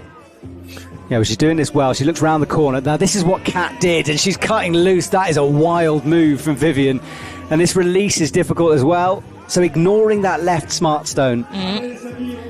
Yeah, she's not the first one doing this. Maybe she will try to take it. Yeah, Kat used it after she'd gone through. Vivian isn't. That was a risky sequence from her there. Nice. She's keeping it. Love it. Yes, well, it's worked. Yeah, she'll shake out there because that required a huge amount of tension to get through that move. Yeah, that's what I love with this steep part. It's you can do figure four, but you can also not do figure four. And you know, French style. Well, the DTS style, yeah. It's also interesting to change. Yes, it is. Yeah, some dry toolers don't like fig four, some do. I love a fig four and a fig nine. I think it's cool. Minute 11. She's nearing Lorena Beck's high point here. 24.2 was third place. She's got to go around the corner a bit to get that. Yeah, 1 minute. She can do it. Yeah, she picked up. I think she saved loads of time missing that hold. Okay, hits the right arm, drops into the shoulder. Have you seen she had a look on the time? Yeah, I think she can see it, right? Below. Yeah, you can see it when you are climbing. You just have to check where it is on the wood preview. And it's really interesting also to have a look. Yeah, because sometimes the athletes shout up at each other at the time, but there's such a big crowd here, you can't really hear that. Definitely. Some teammates, you know, they are like saying it to you, but sometimes you can't hear anything, especially in Saas-Fee. Oh, yes, Saas-Fee especially. Well, she went for that clip and changed her mind. She hasn't got it in yet. Nice. 26, so she's up to provisional second, nearing Kat's high point, 15 seconds. Well, she'll get this clip. Nice. I don't know if it's enough time, and she won't know how close she is. 2 to go. She's going to get timed out soon. That's another point. Well, the clock's gone on our score. 28 will be the time for her. So close to the top spot, but not quite for Vivian. Wow. Well, an impressive performance from the Swiss athlete as she comes back down to the ground, swinging those legs. That's good work from her. And silver medal for her at the moment. Okay, so someone asked a question about the structure, whether you need experience to come and hire a guide on this wall. No, you don't. If you hire a guide, they provide the equipment, they teach you how to do it, you'll probably be rubbish. I'll just let you know, because it's tough dry tooling, the first time you do it. But it is amazing, and it will make you very addicted, trust me. So come and give it a go, even if you don't know what you're doing. Yeah, and if you are climbing, it's a bit easier, to get into it, and you can share like many moves differently. Yeah, you are, especially when you watch a live stream, you know what they're going through, which I think makes a big difference. Definitely. All right, Young-Gyun Lee is out. He's the overall winner from last year. Bit of an ice break there, but he's okay. Do you like climbing ice like this, or does it scare you? As in, like, you think you might slip? Oh no, it's really nice to have lots of ice. Okay. And it's really thick. It looks amazing on the structure. So I've been so impressed this year with it. This part in ice, is also hooking. But yeah, this part is ice is you have to get fast and not to lose any time on it, and not also too much strength. Yeah, you want to be efficient, don't you? Yeah, you have to be efficient to. Okay, quick draw in the middle, done. A move to the left here, as we know. No one really struggled so far on this sequence. You can see where the high points are. I love the Korean style. When you say Korean style, what are you talking about? Like, it's always super smooth. You almost think they are not like, it's not hard, when you see them. Yeah. And I love it because it's not the reality, but they are like making it smooth, and I think they have lots of strength, but also super stretch. Yeah, they have a lovely flow, the way they move through the moves, don't they? It looks like kind of like just water flowing down a stream or something. Definitely. It's gorgeous.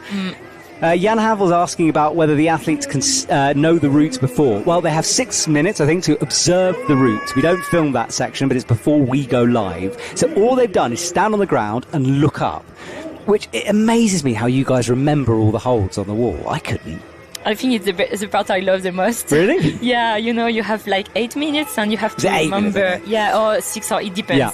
But yeah, you have just few time to understand and see all the moves and imagine where you will go, and you share sometimes some tips with other climbers, and sometimes you keep also a bit for you. Yeah, because once you got into the finals, that's kind of job done, isn't it? It's like, all the stress of semi-finals and qualifying is finished. It's just your chance to perform, to show off a little bit. Yeah, and to give you best flow. Yeah. All right, well, up towards the roof. He's got time at the moment, 3 minutes 30 left, so more than half left. And again, we saw this for the women, we see it for the men, this roof section with a chain, a swing move. Super smooth. And we saw, who was it? I think it was Safdarian clipped the second quick draw from the ice, which we reckon was probably quite a good move, this next one. So he dropped into it, and then, so instead of doing this, but actually that was pretty smooth from Young-Gyun. Oh, but that's not. Missed the ice the first time. Now gets it in. What did Mohamed Reza was a good idea, because you also have the balance. And yeah, we saw he had to balance again to go to the ice. Yeah, I think it was a good idea. Young-Gyun Lee makes it look pretty easy though. This is nasty because it's behind your back, this clip. And you can see how nasty it is. Wiggles it in, and he's going to, I think, climb over the rope. What? Yeah. So he's got to be careful with feet here, and you're dragging the rope with you as well. You have to. I think he put it on the right. Yeah, he should have done that maybe a 1-0 move earlier, perhaps. And now he's seen it. Yeah, okay. Safe. That makes the clip, why not? So a bit of time wasted there for him. 2 minutes 12 on the clock. And there is this hidden hold around the corner that everyone seems to be forgetting is there. And you know, when you are like also watching the route, you are also imagining where you're gonna clip and how you're gonna do it. It's always small details, but it makes a difference. Yes, it does. Right. He's near the wood. It's cost him time moving through that ice, though, and it's the opposite of what we were saying. He wasn't that efficient, and he was a bit slow. And this draw is not good either. Fumbling around for it, misses it. Gets it in now. Right, he's got to recover something here. 1 minute 30-ish on the clock. Back to the plywood then.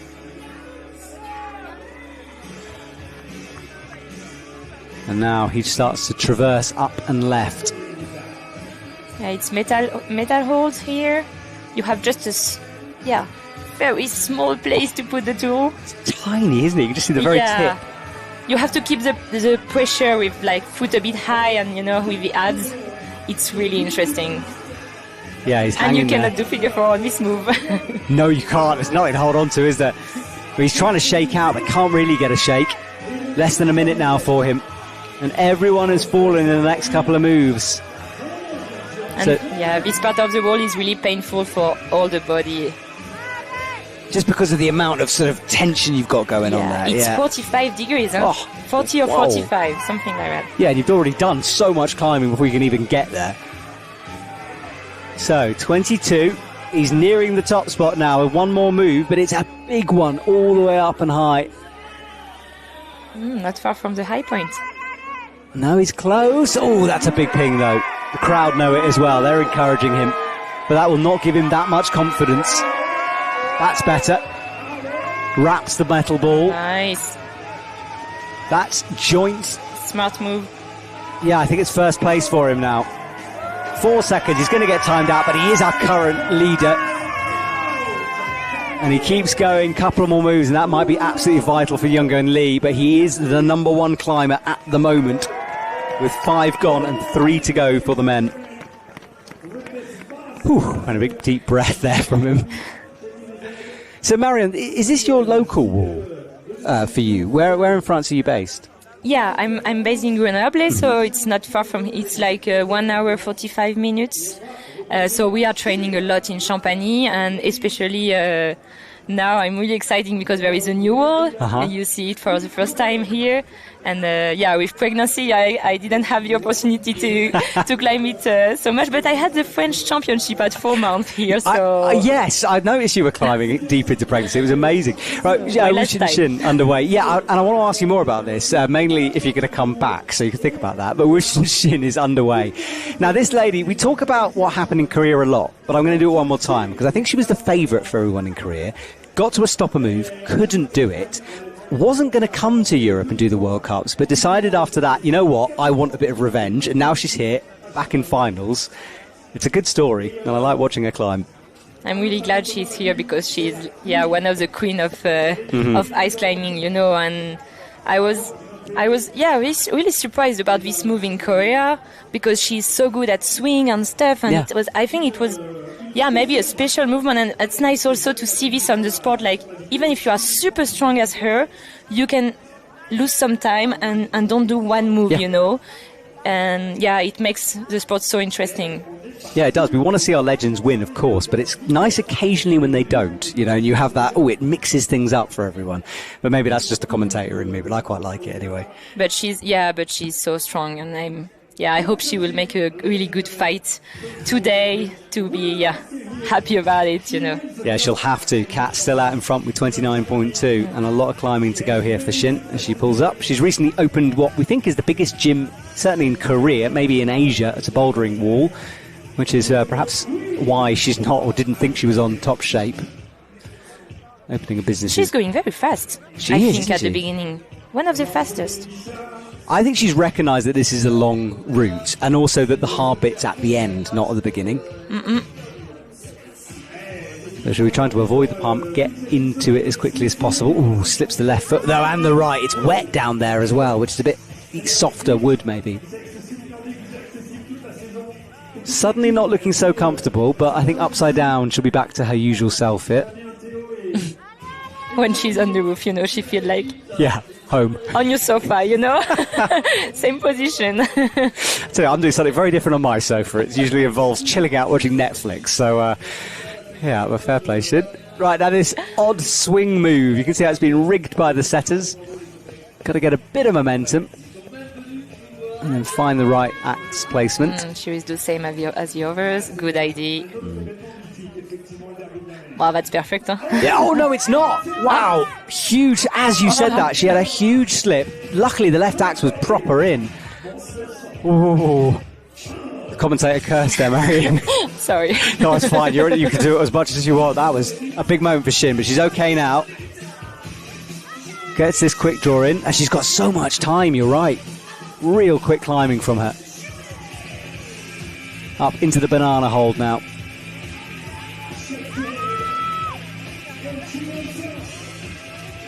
Onto the smart stones. And hard smart stone moves to come here as she wraps over that leg. Gets in the quick draw. Now I can't wait to see how she does this. Whether she goes around the corner or... Ooh, that was close as well. I heard the gasps from the crowd there. And what do you think? Is she going to go around the corner? Is she going to drop into it? We'll see, we'll see. Whatever she is. She's going on the first one. Okay. I think this is the slower but less risky way of doing it. Yeah, she got a bit slower now, but maybe she will go on the second one. Oh, it's far though. Oh. It's a cool sequence, this. I like the fact there's lots of different methods. To have different, yeah. Yeah, it's a good bit of setting. Okay, up towards the smart stone. Matching this grip makes the clip. What, 2 minutes left?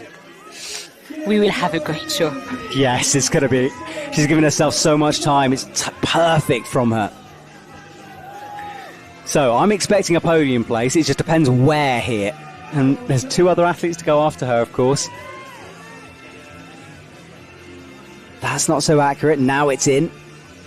Shouldery move. She takes a bit of pace off. And the athlete's quite grouped together here, so she'll move up through the rankings fast. She's keeping the hold on the right. Oh, she nearly slips, though, doing that. Got it now. Needs to make the clip before moving on. Up towards the left-hand side. Another slip from Shin. I think she's going to try to clip really low. Skipping. Yeah. No, she will see it. Yeah, she's looking right at it. She has experience. She's got a minute left. So barring a slip, we could see a top here if she keeps it together. Got to be quick, though. There's still maybe 6 or 7 moves to come here. And this looks like a ledge on our screen, but it's still overhanging on the top. Up she comes now, driving the feet high, out towards the left. Matches on the axe. Steinpol, she's at 29. Could she beat Kat's time? She's certainly got the time to do this. Gets stood up. That is the top spot. 30 on the board, but 1 quick draw needed here. 15 seconds to go. It's not a lot of time for Shin. Small holds to come. A big move up towards the top. 8 seconds on our clock. She'll have maybe a couple more than that. Into another floating Stein. Top is in sight. That's the time on our clock. She might have a couple more seconds left, but I think she's been timed out now. And that is time out. She's a long way down, though. You'd probably want to clip this or at least down climb just a little bit. Yes, she is going to down climb a little bit. As you would, wouldn't you? Wow, 32. She jumps over Kat into the top spot. This is building towards a pretty good end to this competition. I'm going to take a deep breath there. Well, that was great work from Shin. She spirals down to the ground. What did you think of that, Marianne? Yeah, we still have 2% to have a top. Mm-hmm. So Sina or Marianne, I hope there will be one. But I think Shin, she has topped so many finals in her life. So I think when you are 1 hold from the top, it's a bit frustrating, but she climbed super good.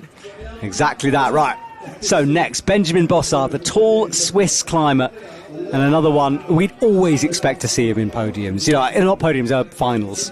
Yeah, and Benji, he made some podiums, but he never won. He never wins. So, yeah, hope maybe can be his time also today. Why not? Yeah, we interviewed him a lot last year for the On Thin Ice documentary that's free to watch actually on YouTube. And, you know, people had him down as someone who should be winning World Cups. He didn't. Okay. We want to see him out there, you know. I want to see him with the gold around his neck. Shoulder move. He has also he's climbing with lots of confidence. When you see him, it's also super smooth. Big lock off to do that move. But with some power, yeah. All right, Wiggles in the quick draw.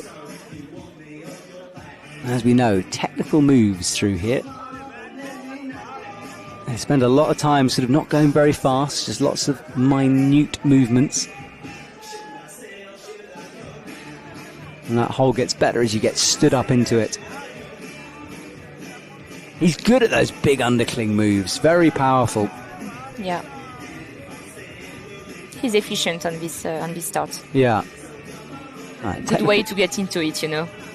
Yeah, exactly. I mean, I think, you know, I presume you have lots of nerves before you start, and then once you're on the wall, does that tend to go away for you, or are you still nervous out there? Oh, yeah, no, it's going away. Like, you know, when you are before, you are imagining, you are like thinking about the moves, and you are like, you still have some things you can change, and when you are into it, okay, let the flow. Mm-hmm. Let the flow going in, and you are, super focused, and I think my mind is also a bit going out, you know, still very focused, I mean, but yeah, like flying. Like flying, I love that. Right, let's see if Benjamin can fly up this wall. He's going to have to move quick, as we know. None of the men getting anywhere close to the head wall yet. And some losing time, and it's a really technical bit of climbing. Similar to the women's qualies and semi-final routes through here, which it just took a while to get this section done. Oh, that's a big slip. Goes reverse grip this time. Yeah, and this first part in Champagny is always, you know, sometimes you have sketchy movements, so... Oh, he's in trouble. He's in big trouble. Can he get... He's going to have to do a one-arm pull-up, basically, to get him back in. Oh, that was... I didn't know if he could recover from that one. It's for the show, I think. He made that for the show. Yes, exactly. You know, He's just showing off. Yeah. Well, somehow he managed to save it. There's a sort of front lever to get back in. Now drops into the ice, but it's been a bit wild so far for Benjamin Bossard. Benji is doing also lots of mountaineering, so ice climbing stuff, so I think he will be easy on the ice. Yeah, and he looks confident, doesn't he? He's just trusting those ice ledges he's standing on. And he looks back. Yeah, I think he checked if he didn't miss any quick draw, but it's okay. Yeah, he does have a bit of a slip there. It's a bit steep. The ice is steep, so you are kicking, but sometimes it's getting out. It's crumbling away beneath your feet. Yeah. This is good work from Benjamin. So he's going to enter the second plywood section with about 2 minutes left on the clock here. And when you see the blue vertical mark, it's they are making some virtual holds, you know, for judges. Like the zone holds, zone. Okay, dropping down onto the plywood again. 2 minutes left, he can go to the top. Yeah, it's enough time. This is a tricky clip as he pulls it all the way across his body, gets it in. That's more efficient from him. All right, into this Stein pull. It'll get better as he drops onto it, then he's got to move through it. Up to a small hold on that left pick. Matches, looks left again.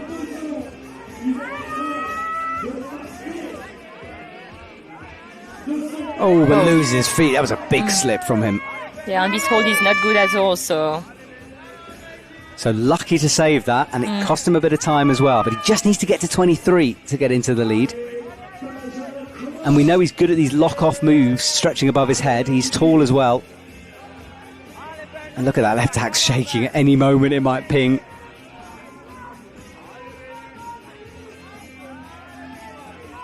Up he goes, wiggles the axe in. Has to trust it. He can't really see it. He skipped a hole? No, it's like this. No, it's like that. Big Okay. move up, yeah. Okay, he's to 21. He's got 45 seconds to make 3 moves, really.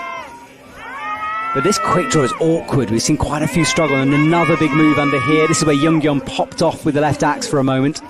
I think it's a movement like this where he felt in Korea. Oh, This time it's okay. Yeah, just about. Right, quick draw in. He's in 3rd position, 22. One more, and he'll be up into the height on top of the podium. Makes the match. That's the top spot, 23 at the moment. Can Benjamin get a few Come more on. higher? 24. Come on. Kangaroo hops up, misses it the first time. And it's cost him a bit of time getting towards this move. Will he get the points? It's another one up, and he falls. A big fall down. But 25, he's out in front. Yeah, and I think he's happy because he looked pumped. Yes, he did. Well, I think he'll. That's one of our route setters there, congratulating him, telling him he's in the lead there. So Yes, if he's in first position, he will be on the podium. guaranteed a medal, yes. Oh, So Benjamin will know he's got a medal. I think there he will be, yes, very happy with that one, as that medal will be hung around his neck. But what colour will it be? I'll have to wait and see. 2 to come for the men, and 2 to come for the women as well. And this is Sina Gertz, and wow, is this lady on fire at the moment. yeah. That's really nice to see her at her level, actually, because she had a tough beginning of the season in European Cups. Sometimes she didn't make finals, I think. And yeah, that's really cool to see in World Cups. Like, she won the 2 first World Cup of the season. Yep. It's her first, I think she won for the first time last year, no, in Sasfe, at home. So it should be crazy. Yeah, that feeling must be incredible, isn't it? One of my dreams, you know. Absolutely. Well, you've got to come back, Yeah, you know, please. I want to come back next year. Next year? Yeah, definitely. Whew. Yeah. All right. I mean, I have a plan, and I have, thinking about it a lot. Okay. And this season off, and I've been like in Champagny in the organization team, and it's just amazing, you know. Just because of pregnancy, you can do that. I think not so many athletes can have this opportunity, so it's really cool. That's amazing. Nils, the organizer, was saying that you're overworking. He was like, I need to build in nap time for her so she can chill because she's doing too much. Yeah, he was doing my planning and adding some rest. Yeah. It's one of the reasons I managed to persuade him to let you come and do this. I was like, look, it's more restful in the commentary box than outside. He was like, that's a good point. Yeah. Yeah, and it's warm. It's warm, exactly. Okay, well, Sina Gertz is more than underway here into the ice section. Those are quick draws in metal hooks in the wall, in the ice itself. And Sina is a really powerful climber. She is really efficient, you know, when you see her climbing, like 4 minutes and 30 seconds. Yes, I think she's one of the fastest here. Yeah, it's fast. Shin was fast, and I think you're right. Sina's a bit quicker as well. Double clips here, wiggles that rope clear and free. Up into the ice now, shakes out that left arm, looks above her head, and she'll just pause for a second here before committing to these moves. And launches upwards. Straight into the big 4s and 9s here through this sequence, gets the right axe buried in. Drops into it, falls onto the arm.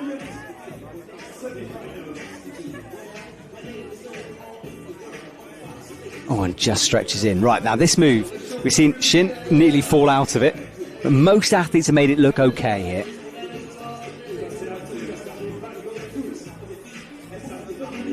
Finds the right placement. Will she use the ice? She will, but straight into the plywood as quick as possible.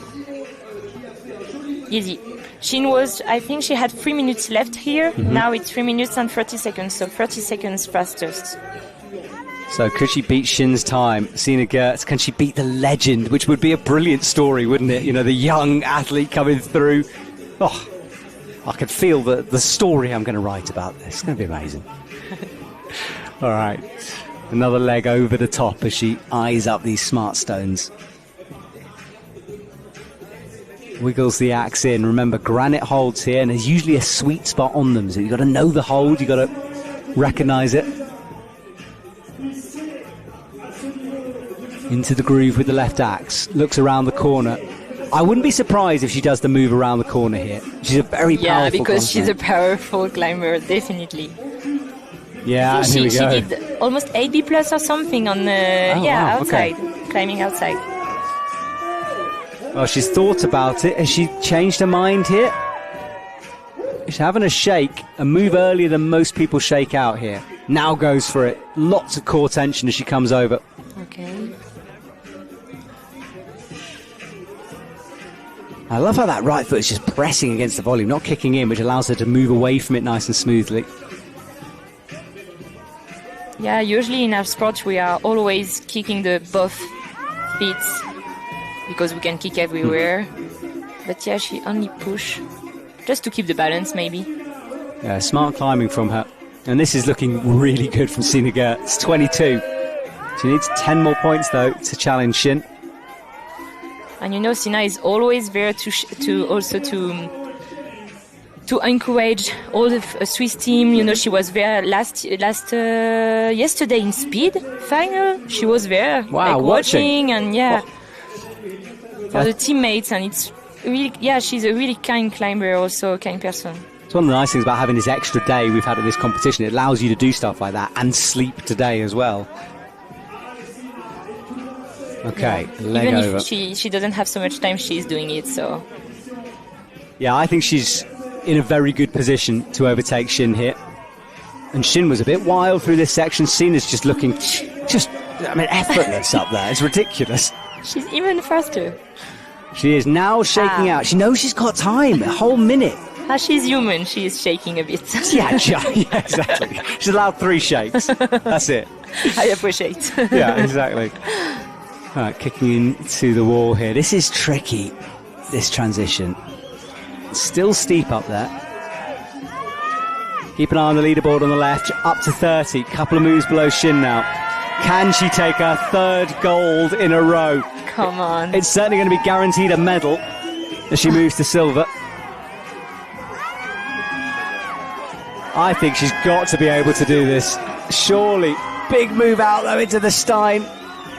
She has the power. It's floating, but it looks so easy for Sina Gertz. 1 move away, hits the top hold. Wow, so cool. She's got to clip the draw and then match the hold. And she's got 13, there's so much time. 10 seconds. Drags the rope through. Is this going to be our first top? Match. It is.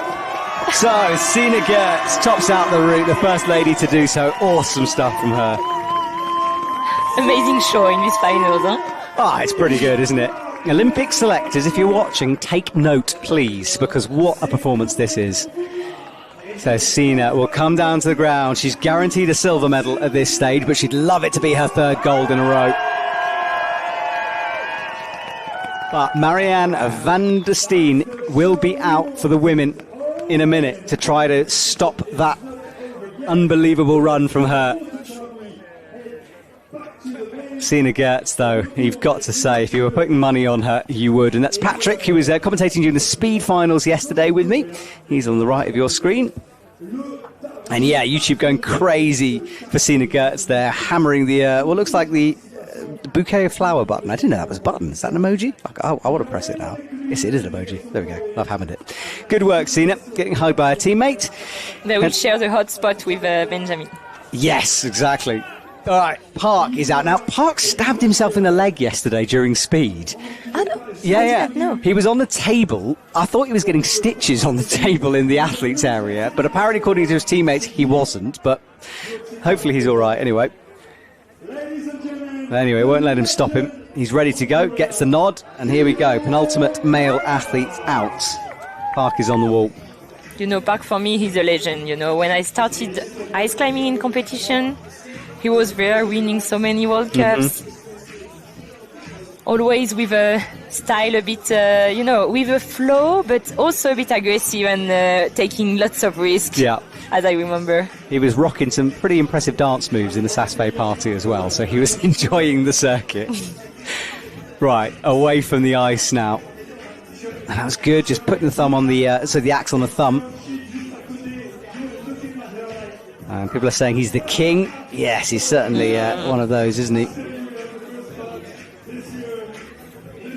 Okay. Look how easy he does that. Really physical move. Up he goes into the indent with that right axe. Smooth and quick from Park at the moment. Yeah, you can see how fast he is when you see his legs. You know, it's going fast on the moves. Yeah, he's sort of driving himself up the wall, isn't he? But a long way to go. 25 he needs to get to. Look at this. Some athletes were sort of tentative on that hold. He just fully commits to it straight away.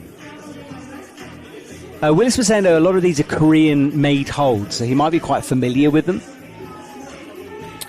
Yeah. Oh, that looks a bit more shaky, though, as he gets stood up on that right leg. I don't know if he was on the hold, but it seems sketchy. Okay, I think he's briefing again. Yes, exactly. It was a bit of a moment for Park then. Yeah, with the new rules, you can now hook a screw hold, which you couldn't before. Obviously, you wouldn't really want to. There's always going to be a better section to the hold. Onto the smart stones now, leaning back. Arms nice and straight. Makes the match. And out towards the ice on the left here.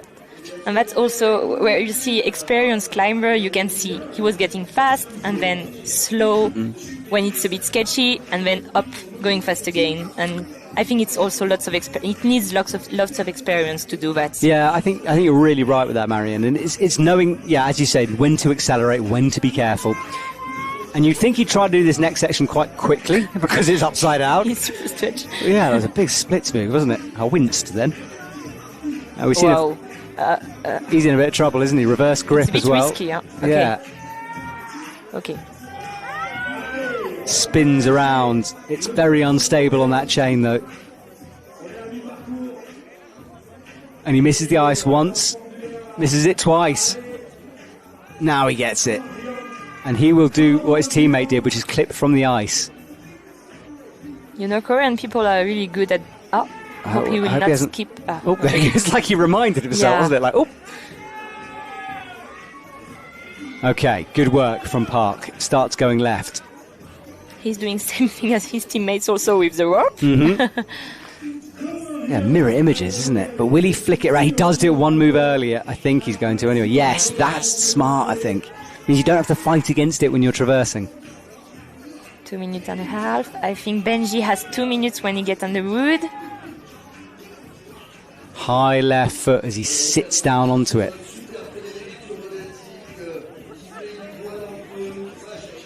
Okay, round the corner now for Park. There's that hidden hold that some have seen, some don't. He sees it and uses it straight away, crossing those arms through. 2 minutes on the clock. It's got to go quick. He's going to do... Was he going to do the quick draw before the move? Yes, he is. Okay, gets that draw in. Right now he's got to go. Okay. He's, I think, on the same timing as Benji. Yeah, so he's got potential, hasn't he? Benjamin 25. Yeah. Okay, here we go. Transition on the replay volumes. Into the left, misses it the first time. It's a tiny little dot of a hold in there. I think that's it, though. Oh, no, maybe not. Doesn't like it, does he? There is a black line just to show him kind of the area it's in, but it's easier said than done when you're around a corner. As it is a smaller hold, maybe he had to find where it was, and we don't see where when you are coming from the right. And this next left hand is awful as well. Oh, he's matching it. He's losing a bit of time, but it's also to avoid like skipping, yeah, it's really tenuous. I'm holding my breath here, actually, in the commentary box. Just breathe for a second. Right, big move required off this right hand. It's a long way above his head. He's one of the smaller athletes. He's going to have to almost jump for it. Misses it the first time. Second time he's in. Good work as he moves those feet through on the plywood. He's running out of time, though, but he's approaching 25. It's the first time we see with figure 4 this move, no? Yeah, you're right. Oh, it's okay. And he's super high. That right foot looks pretty good now. Makes the clip with the hands. 8 seconds on our clock. He's in third. He needs a few more points to guarantee a medal with Luna Ladovant to climb still. Big boosty move up. Nearly loses it. Gets the points, though, up to silver, so he's guaranteed a medal now. And that's time called. Will it be Benji's high point? Gets the heel hook in. I think he's going to jump down. A big jump. As always. Yep, he gets set. There's the whipper. Now, the score stays at 24 at the moment. We'll just wait to see if that's confirmed. But Should be on the second place for now. Yeah, I think so. So, guaranteed a medal. Just Luna Ladovant to climb for the men. Your teammate, and I know you're going to go out and watch him in a minute, but you stay with me one more, right, with Marianne? Yeah, okay, cool. So, Marianne to go here for the women. And that is... oh, do you want to go now? Yeah, might as well. Yeah? Okay. Yeah, okay. Marianne's going to leave us. Willis is back in the commentary box. Marianne, thank you so much. Best luck with the pregnancy. And if you're not back, I will find you, because we need you on the scene next year. So I hope to see you. Oh, thank you. That's really kind. And yeah, I will come back. Awesome. All right. Well, thank you so much. Right. We will swap commentators around as our final athletes prepare themselves on the wall here. Willis is back in the box. He's been out and about on the ice of the structure. Marianne, meanwhile, she pulls onto that structure for the first time. She's qualified in first place. She said in her Instagram that she was pretty surprised to be in that position. But Willis, amazing to see her climbing so high up. Yeah, totally. I've just been out in the crowd, watching everybody, cheering everybody on. It's super exciting out there. Massive crowd. Everyone's loving it. And yeah, the structure just looks amazing from where you stand in that big crowd. Yeah, the crowd, we can hear them on the live. As you know, you're on it earlier on, so it's good in real life as well. Yeah, and with that top from Sina there, just amazing. You know, everyone losing their minds. She was so close to the time limit. I think everyone was kind of really unsure whether or not it was in. But yeah, I think it's quite funny sometimes. Even if you're out of time, if you cut that top chains, everybody loses their minds regardless. You're going to go crazy, aren't you? Well, Marianne has had such an interesting journey to get to this stage. I remember last year she was so disappointed with her season. She put a lot on the line for it, kind of stopping work, training full time. It feels like it's paying off for her now. Yeah, she's definitely back stronger than ever. Climbing super, super strong. And it's been really interesting to see her climb fast this year. Relatively speaking, she's always been quite a slow climber, quite methodical, quite steady, super strong, never really phased by any of the moves, but maybe just not quite fast enough. And it's been interesting to talk to her about how she's kind of tried to train to move a little bit more committed, a little bit, even if the hold's not good, just going for it. And sometimes that pays off and sometimes it doesn't. So we'll see what she can do today. Yeah, it's been interesting for me to see the speed thing come in, because it's almost like you get to the point where now everyone knows they can do the moves. So now setters are starting to challenge them on how fast you can do the moves. And you're right with the commitment, because the holds feel awful, and the temptation to wait on them and just make sure you've got it, but you can't afford to do that nowadays. Yeah, the sport is obviously evolving as we go, and depending on which venue or who's setting, you'll end up with different styles, but we're definitely progressing towards a more kind of fast, aggressive style of climbing, this super competitive, where, like you said, you have to take a hold, wait it, and instantly know whether or not you can commit. And we've seen it in the past with athletes that are, what I would call radicalists. They take a hold and move instantaneously, and Yannick Letard, for instance, taking holds and just doing crazy things on them when most people have been terrified on that hold. But it doesn't always pay off. Sometimes you slip and fall, but one day you get that perfect run where everything comes together and you top in record time. So that's what we're hoping to see, really. Absolutely. And Marianne looked maybe a little nervous to me when she pulled on, but I think has settled into this now. I think it's always hard coming out last, when you come out as that last person. Maybe you've heard the crowd whilst you're in isolation. I think probably here less so. The isolation zone's quite far away, but that anticipation of not knowing, you've watched your friends, your fellow athletes leave the box, go off and climb their route, and you're sat there on your own, and you do end up sat completely alone. Yeah, there's no one in there, is there, with you? And you just don't know what's happened. You don't know what you have to do. Obviously, everybody wants to go as far far as they can, but that's not always easy when you have that pressure on you of, I've qualified this high, now I need to maintain it. Yeah, well, Marianne is going full commitment here. She's not hesitating, not hanging around, and she'll know. I would imagine she knows she's got to top this thing. I think she'll have come out wanting to top regardless, and knowing that, with the level of the other athletes here and the season that's been happening, Sina's been on fire. She's fast, she's quick, she moves with commitment, and the steepness doesn't faze her. So Marianne, one of those strong athletes that it doesn't matter what angle she's at, but she just needs to move fast. Exactly that. Well, she is at the moment motoring through. I would imagine she'll do this stretch around the corner, the power weight. Yeah, I'd be surprised if she doesn't go for this skip. It's right there for her to do. I think she'll get this 4 to do the clip and then move on. Right, so as you said, the 4 in to clip the quick draw. She'll drop that leg down to make this first little hesitation for her. She tries to wiggle in the draw. That's good. Hopping the leg a little higher in order to get just that left foot a bit higher up on the plywood. Oh, she's not. She looked at it. Yeah, again, playing it safe here. I mean, you never know. Yeah. She'll be thinking, is this move too hard for me to skip? And it's a risk versus consequence, Yeah, she's done the full. We've seen some athletes skip the second one and go all the way outright, but she's doing the full sequence here. So definitely safer. Would have cost her a few seconds, but she's got seconds to play with at the moment. Yeah, she's been moving fast, so, sometimes if you've been moving fast, you've got that time in the bank to play with. As much as she'll be wanting the win, she'll also know that she just needs to stay on the wall to get as high as she can to reach that podium position. Yeah, and didn't shake out at all on that Stein pull as some have done. Now shakes though, yeah. Now, she didn't seem too confident that she knew what that hold was. She kind of tried to take it straight on, but going for the wrap now, obviously realised it's a hook over the top. So trickier sequence for Marianne. First time we've seen her pause here. We'll get the draw clipped. 7th at the moment. So our clock's showing about a minute left, so I'm not convinced we're going to see a top here. She'd have to go at lightning speed, but she can definitely push into those higher positions if she keeps moving. Yeah, I agree with you. It cost her the seconds, and other athletes have just moved faster through that arrow volume. And you can see maybe the pump kicking in a bit here now. 37 seconds, though, you never know. And also, obviously, the podium's there. That's what she wants. Yeah, you can see her shaking out every move, definitely looking a little tired here. Maybe that steepness is just starting to get to her.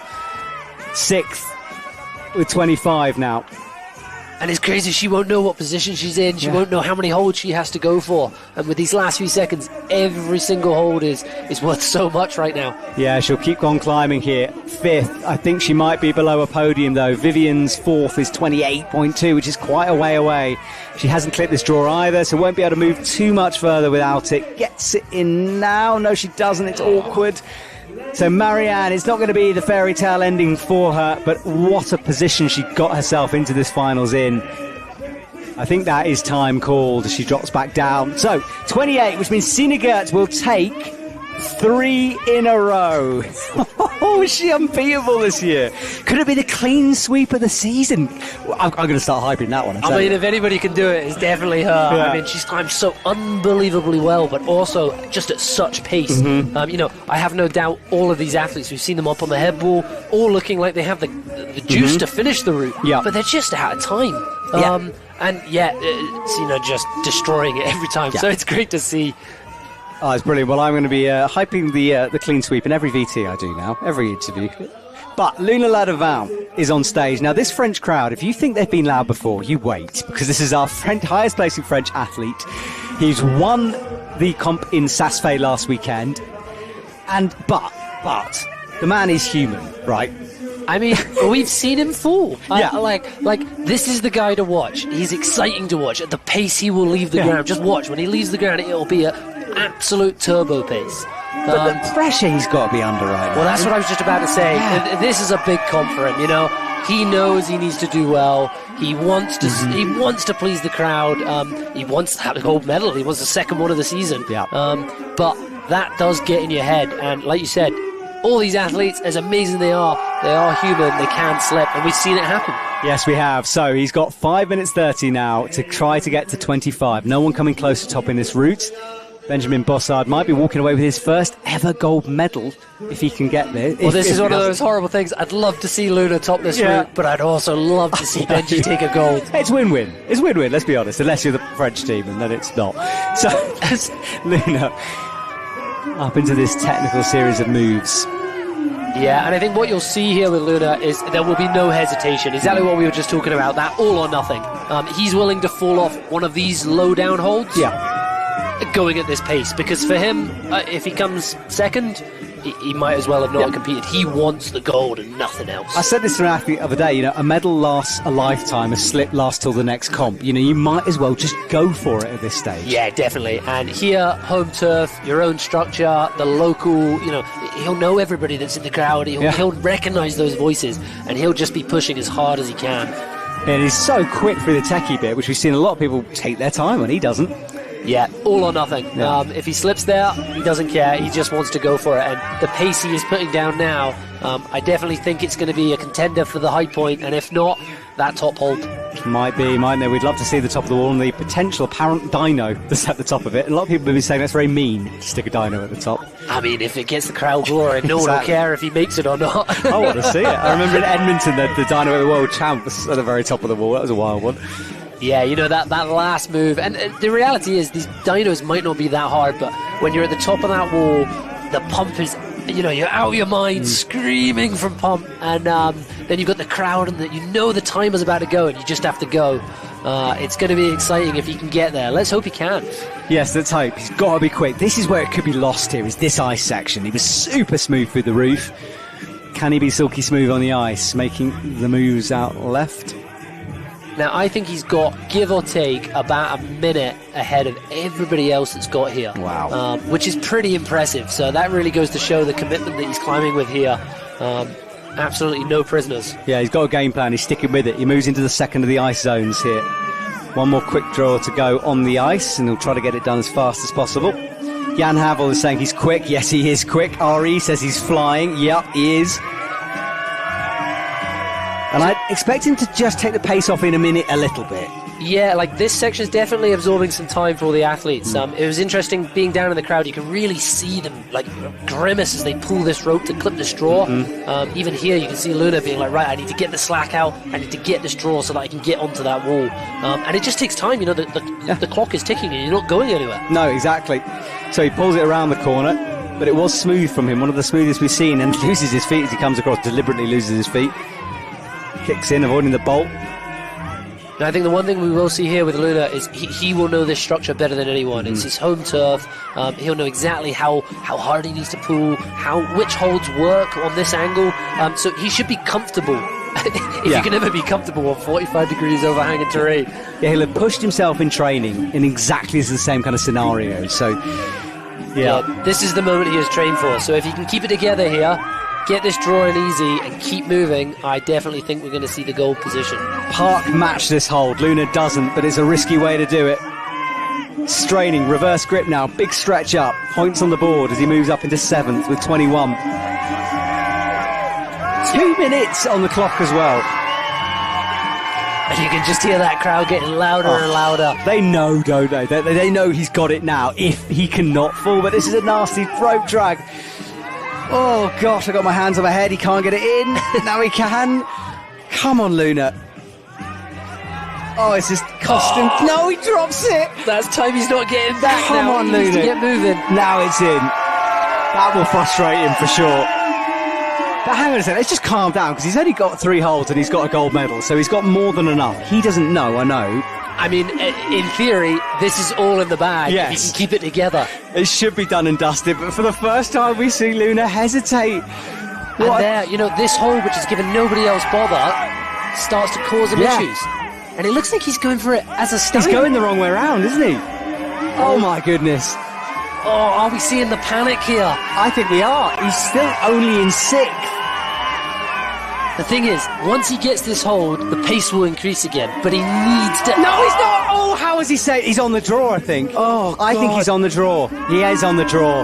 So, Luna Ladaval, it's not going to be... He fully weighted the draw as he fell, and he knew it, I think he fell, caught himself on the draw, and he knew then it was over. Oh. Although we didn't get that dramatic whipper, that was a fall. Yeah, it was a fall. He weighted the rope on the quick draw. He knows. And you're right, you could see suddenly the panic or something overwhelm him up there. And we sometimes call it that pump brain. Something wrong happens, that draw flustered him, and then that was it. It was all over. Oh, well, Luna Ladaval, it was not going to be this year for him. A shake of the head. But let's just hype Benjamin Bossard for a sec here. On the plus side, Benji will be out there jumping for joy. His first World Cup gold medal, and what a guy to get one. It is. It's well deserved. It's been a long, long time coming for Benjamin Bossard, and he walks away with his first gold medal. Fantastic stuff. But heart goes out to Luna. But hang on, he was 6, so down at the end of the day. I mean, it goes to show, like, in this game, anything can happen, and you can be the best in the world, you can have the crowd with you, it can be your home territory, and you can just slip. Yeah. So it goes to show that, and it's one thing, he'll have his head in his hands and he'll be disappointed, but one climb does not define you, no. and he'll come back stronger, and, I'm sure we'll see him up here again in the finals next year. Yes, we will. Let's see confirmation. Benjamin Bossard taking his first gold medal, 25. Haejung Park, what a climb from him. Pretty, right at the very end of the competition there, and it was a dramatic one. Youngin Lee will maintain lots of points on the board for the overall in 3rd. Then Jonathan Arthur Brown, Little Ladavant, we saw it with 22. Jun Kyu Park, Mohammad Reza Safdarian, and then Min Chol Kim down in 19 with a fairly early slip from him. So that is the men's top 8. We'll get confirmation of the women's now. Sina Gertz gets the triple, the only athlete to top. Fantastic from her. Then Wu Xin back in the game with the silver medal. And Kat Shirley, she held the high point for a long time before 29. Vivian Labrielle is back as well after 9th last weekend. She gets 4th. Marianne, 4th at the end, but not quite. 5th. Emir 6th. Lorena Beck 7th. Haruku down in 8th. Wow, well, we actually have time to breathe now, don't we, on the World Cup circuit? Yeah, I mean, we get a little bit of a break now, which is kind of nice. The athletes are all definitely looking forward to it. A little bit of downtime, maybe a little training before the next round in USA. Yes, that's to come. This is the overall standings right now. Youngin Lee still out in front. He wants to make it 2 out of 2 in terms of overall titles. Then Benjamin Bossard's goal tonight really helped as he jumps up to 2nd place. And Luna, well, he's got 2 more comps to try to make an indent onto that top spots. It's going to be anyone's game, and his brother Tristan down in 5th, who wasn't competing in this final. So we'll just wait the women's overall, see how that's changed around. Well, as expected, Sina Gertz quite a long way out in front now after that 3 perfect runs at 300. Then Wu Xin, then Marianne, who are very close to each other. So is Kat Shirley. She's in touch. Emir a little bit further behind with 152, but still potential to make it up. 100 points available for a win, so you never know. And Haruku down in 8th. Yeah, so we got a week or 2, but there is a youth in the middle. Yeah, we got the World Youth Championships in Ure in a week, or a couple of days actually. It's not even a week, so really not long. A great chance to kind of watch something totally different. The youths climb so differently from the seniors, but it's the same sport. It's almost more exciting because there's more youth categories. We've got more athletes competing, and we've also got the super youth, so that kind of the U16s, and they all climb on top ropes. It's amazing to see these kind of, the ice axes are the same size as them, and they're just absolute crushers. I love watching the youth climb. Awesome. Well, Willis, thank you so much for joining me in the commentary box. Back to you, to Marianne as well. We're going to leave you with a teaser from On Thin Ice, the free documentary. We'll see you guys later, and we'll see you in the USA. Good night.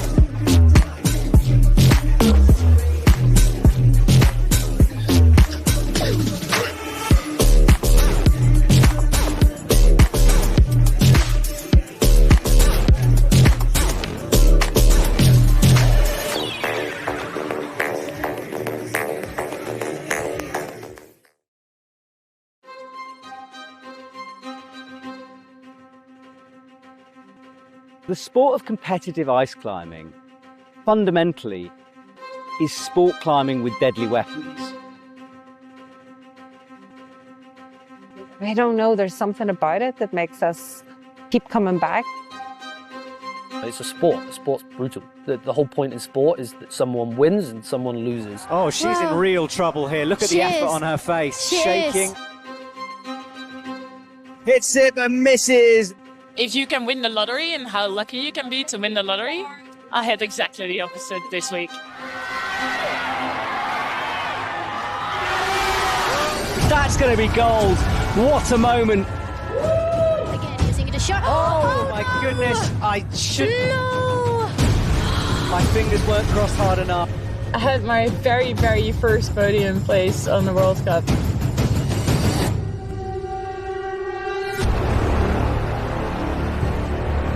Oh, can she keep it together? Surely not. Oh my god, my shoulders hurt. I know. This could be a top. It should be a top. Yeah. And it's going to be. The first stop of the evening. Marianne, I'd love to see her win a World Cup. She's got to at some point.